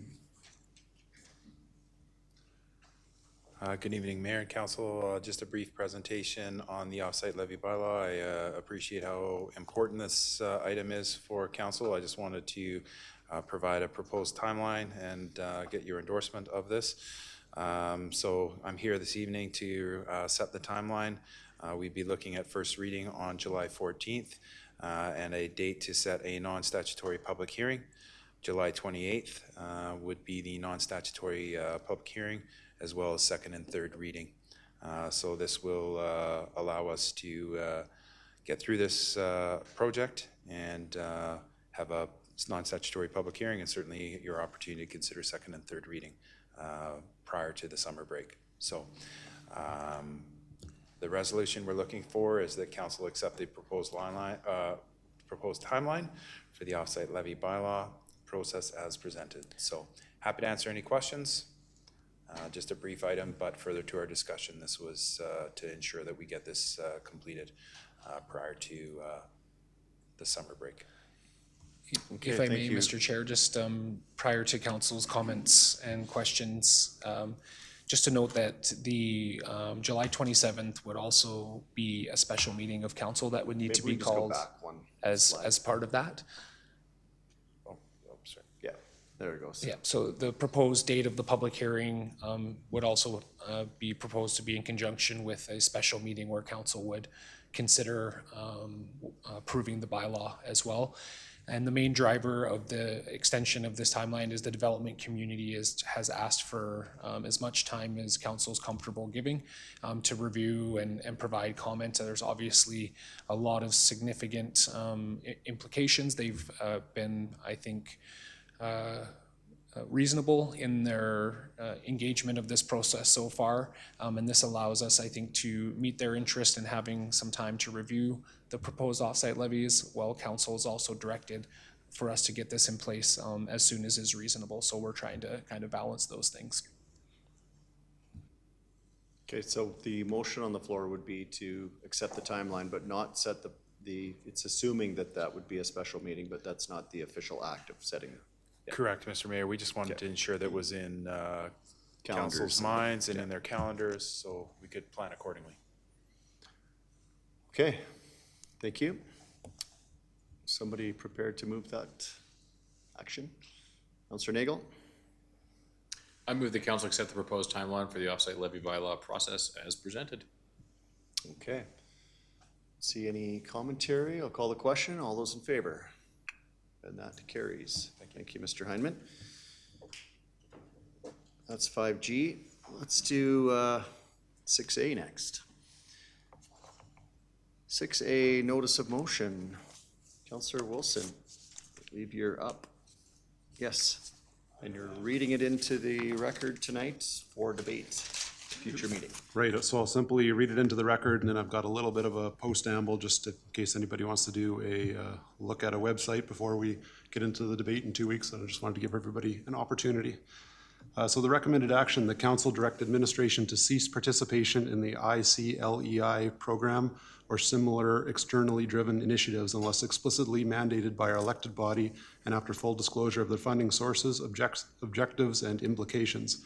The council directs administration to develop and implement clear guidelines restricting participation in externally funded initiatives, ensuring transparent reporting on all collaborations with external entities, most especially through grant funding initiatives, and further that council affirms its commitment to democratic transparency, autonomy, and prioritizing local interests over multinational, corporate, or external agendas. And so the executive summary kind of gets to what am I actually getting at here? Resolution to withdraw from the International Council for Local Environmental Initiatives, which is the ICLEI, or the Federation of Canadian Municipal Partners for Climate Protection Program, the PCP. This was brought to my attention and all of our attention at a February 18th, 2025 delegation presentation to Town Council from citizen group Dog with a Bone Society. It has gained my attention that the town of Cochrane is a member of both ICLEI and FCM Partners for Climate Protection Program. It has also come to my attention that the TOC has previously undertaken initiatives linked with this PCP program. Electric buses and charging stations in particular come to mind. And I suggest that we prioritize local decision-making over international mandates and the reallocation of resources towards initiatives that better serve the immediate need of Cochrane residents. And my not-so-long post-amble here that I just wanted to give everybody the opportunity for is that there's a website that was brought to my attention. Councillor Reid brought them to my attention. That's KICLEI, KICLEI, Canada website. It's self-described a non-politically affiliated Canadian citizens action group funded by citizens through membership, small donations, and volunteer contributions. So if anybody that wanted to could have a look there. And I only bring them up because I'm going to quote from it a little bit during our debate time in 2 weeks. And the final conclusion on the website that I just wanted to read out here is the PCP program operates much like a corporate marketing scheme, offering free entry but guiding municipalities into costly long-term commitments. While municipal environmental stewardship is important, councillors must distinguish between genuine community-driven environmental initiatives and corporate-backed frameworks designed to extract taxpayer money. By recognizing the financial traps hidden in free, quote-unquote, climate programs, municipalities can make informed, independent decisions that serve local priorities rather than global corporate interests. And just going through that website, I realized that anything I had to say on the matter has been said much better and more eloquently than I could, and so I'll be using it during our debate in 2 weeks as well.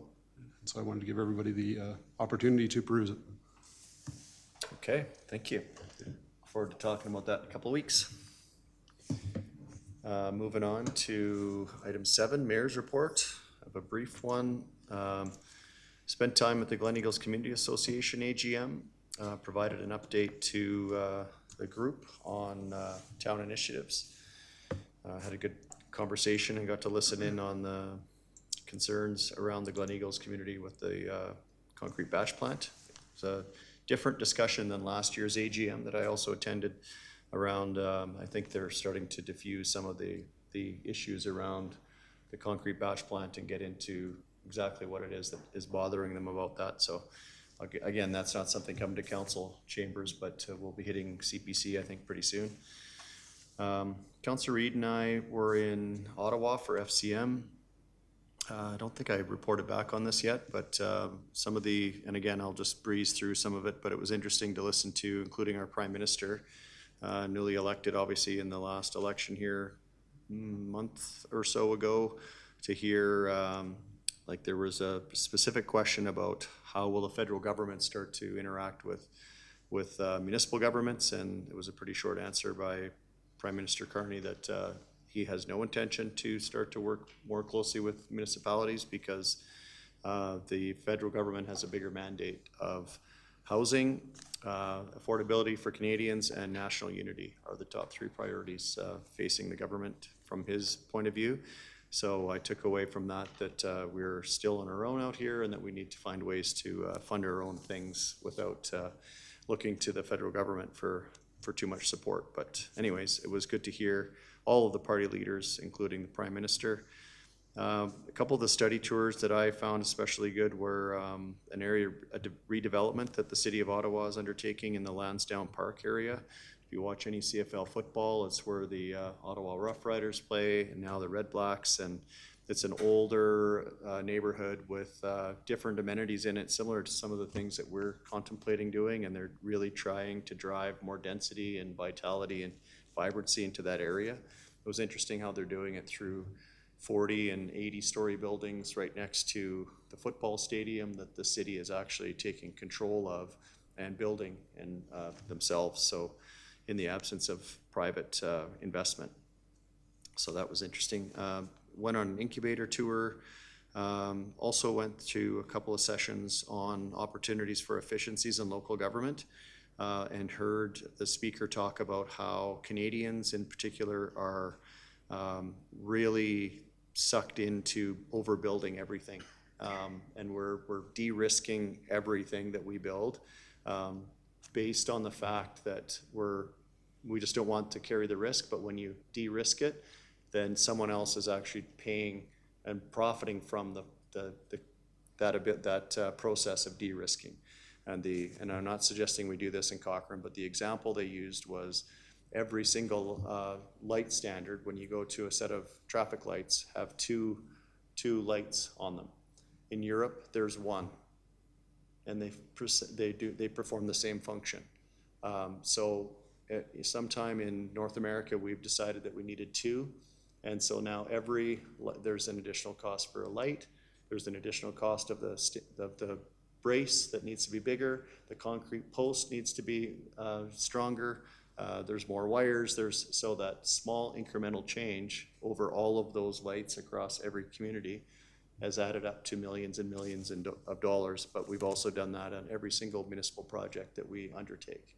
So that was a very interesting conversation. Stopped into the Green Municipal Fund booth and sat through a 30-minute presentation on grant opportunities for our community. There was one for tree planting, also for energy initiatives and housing. So brought back some information. Kevin's going to pass that on to administration. And the last one was leveraging partnerships to meet financial goals on housing. So that was interesting that's something we're doing. We had CSHO and Rocky View Foundation and ourselves all working together on something like that. So that was FCM in a 2-minute nutshell. Happy to expand on that further if you guys want to connect. Seniors Week last week was at Big Hill Lodge with Councillor Reid and Councillor Flowers. And we shared brunch with Big Hill Lodge seniors. We've had multiple meetings about the YMCA and the proposal with the RFP, with the SLS board, and the curling club, and we have minor hockey tomorrow afternoon. So lots of discussion around that. Of course, we have our public hearing on Wednesday. Met with the CEO of the Trans-Canada Trail out of Quebec with Alex Baum in discussions with our trail project. They're really excited to see the progress on that. And then, and I talked about the engagements with the user groups around the rec center. So that's kind of been my couple of weeks.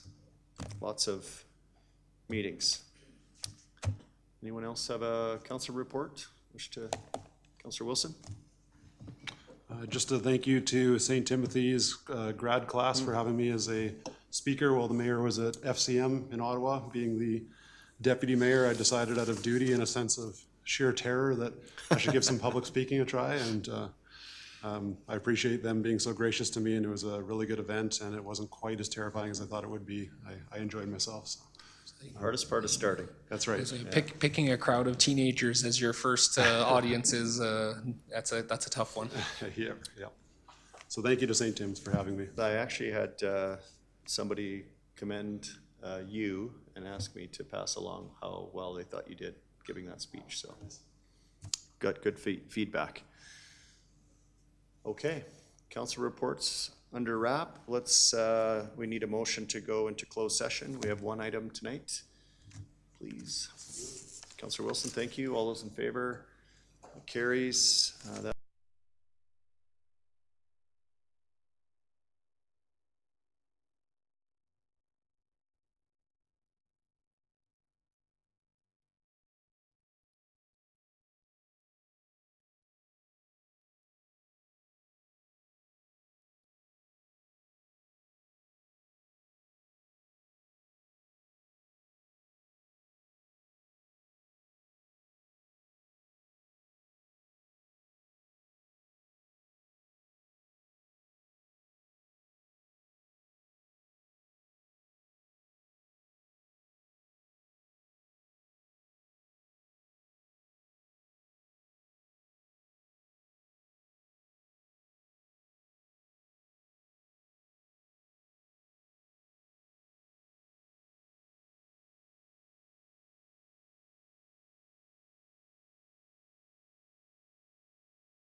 And while we're just we are live, Mr. Mayor.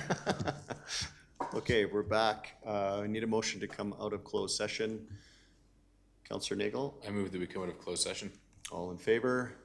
Carried. And a motion arising from closed session. Aye. Counselor Nagel, you're still on? I move the council direct that the closed session discussion remain confidential pursuant to section 24(1)G of the Freedom of Information and Protection of Privacy Act, and further, that council direct administration to proceed with option 1 as presented in closed session. Okay, thank you. Call the question. All in favor? Carried unanimously. Thank you. That concludes tonight's meeting. I declare this meeting terminated.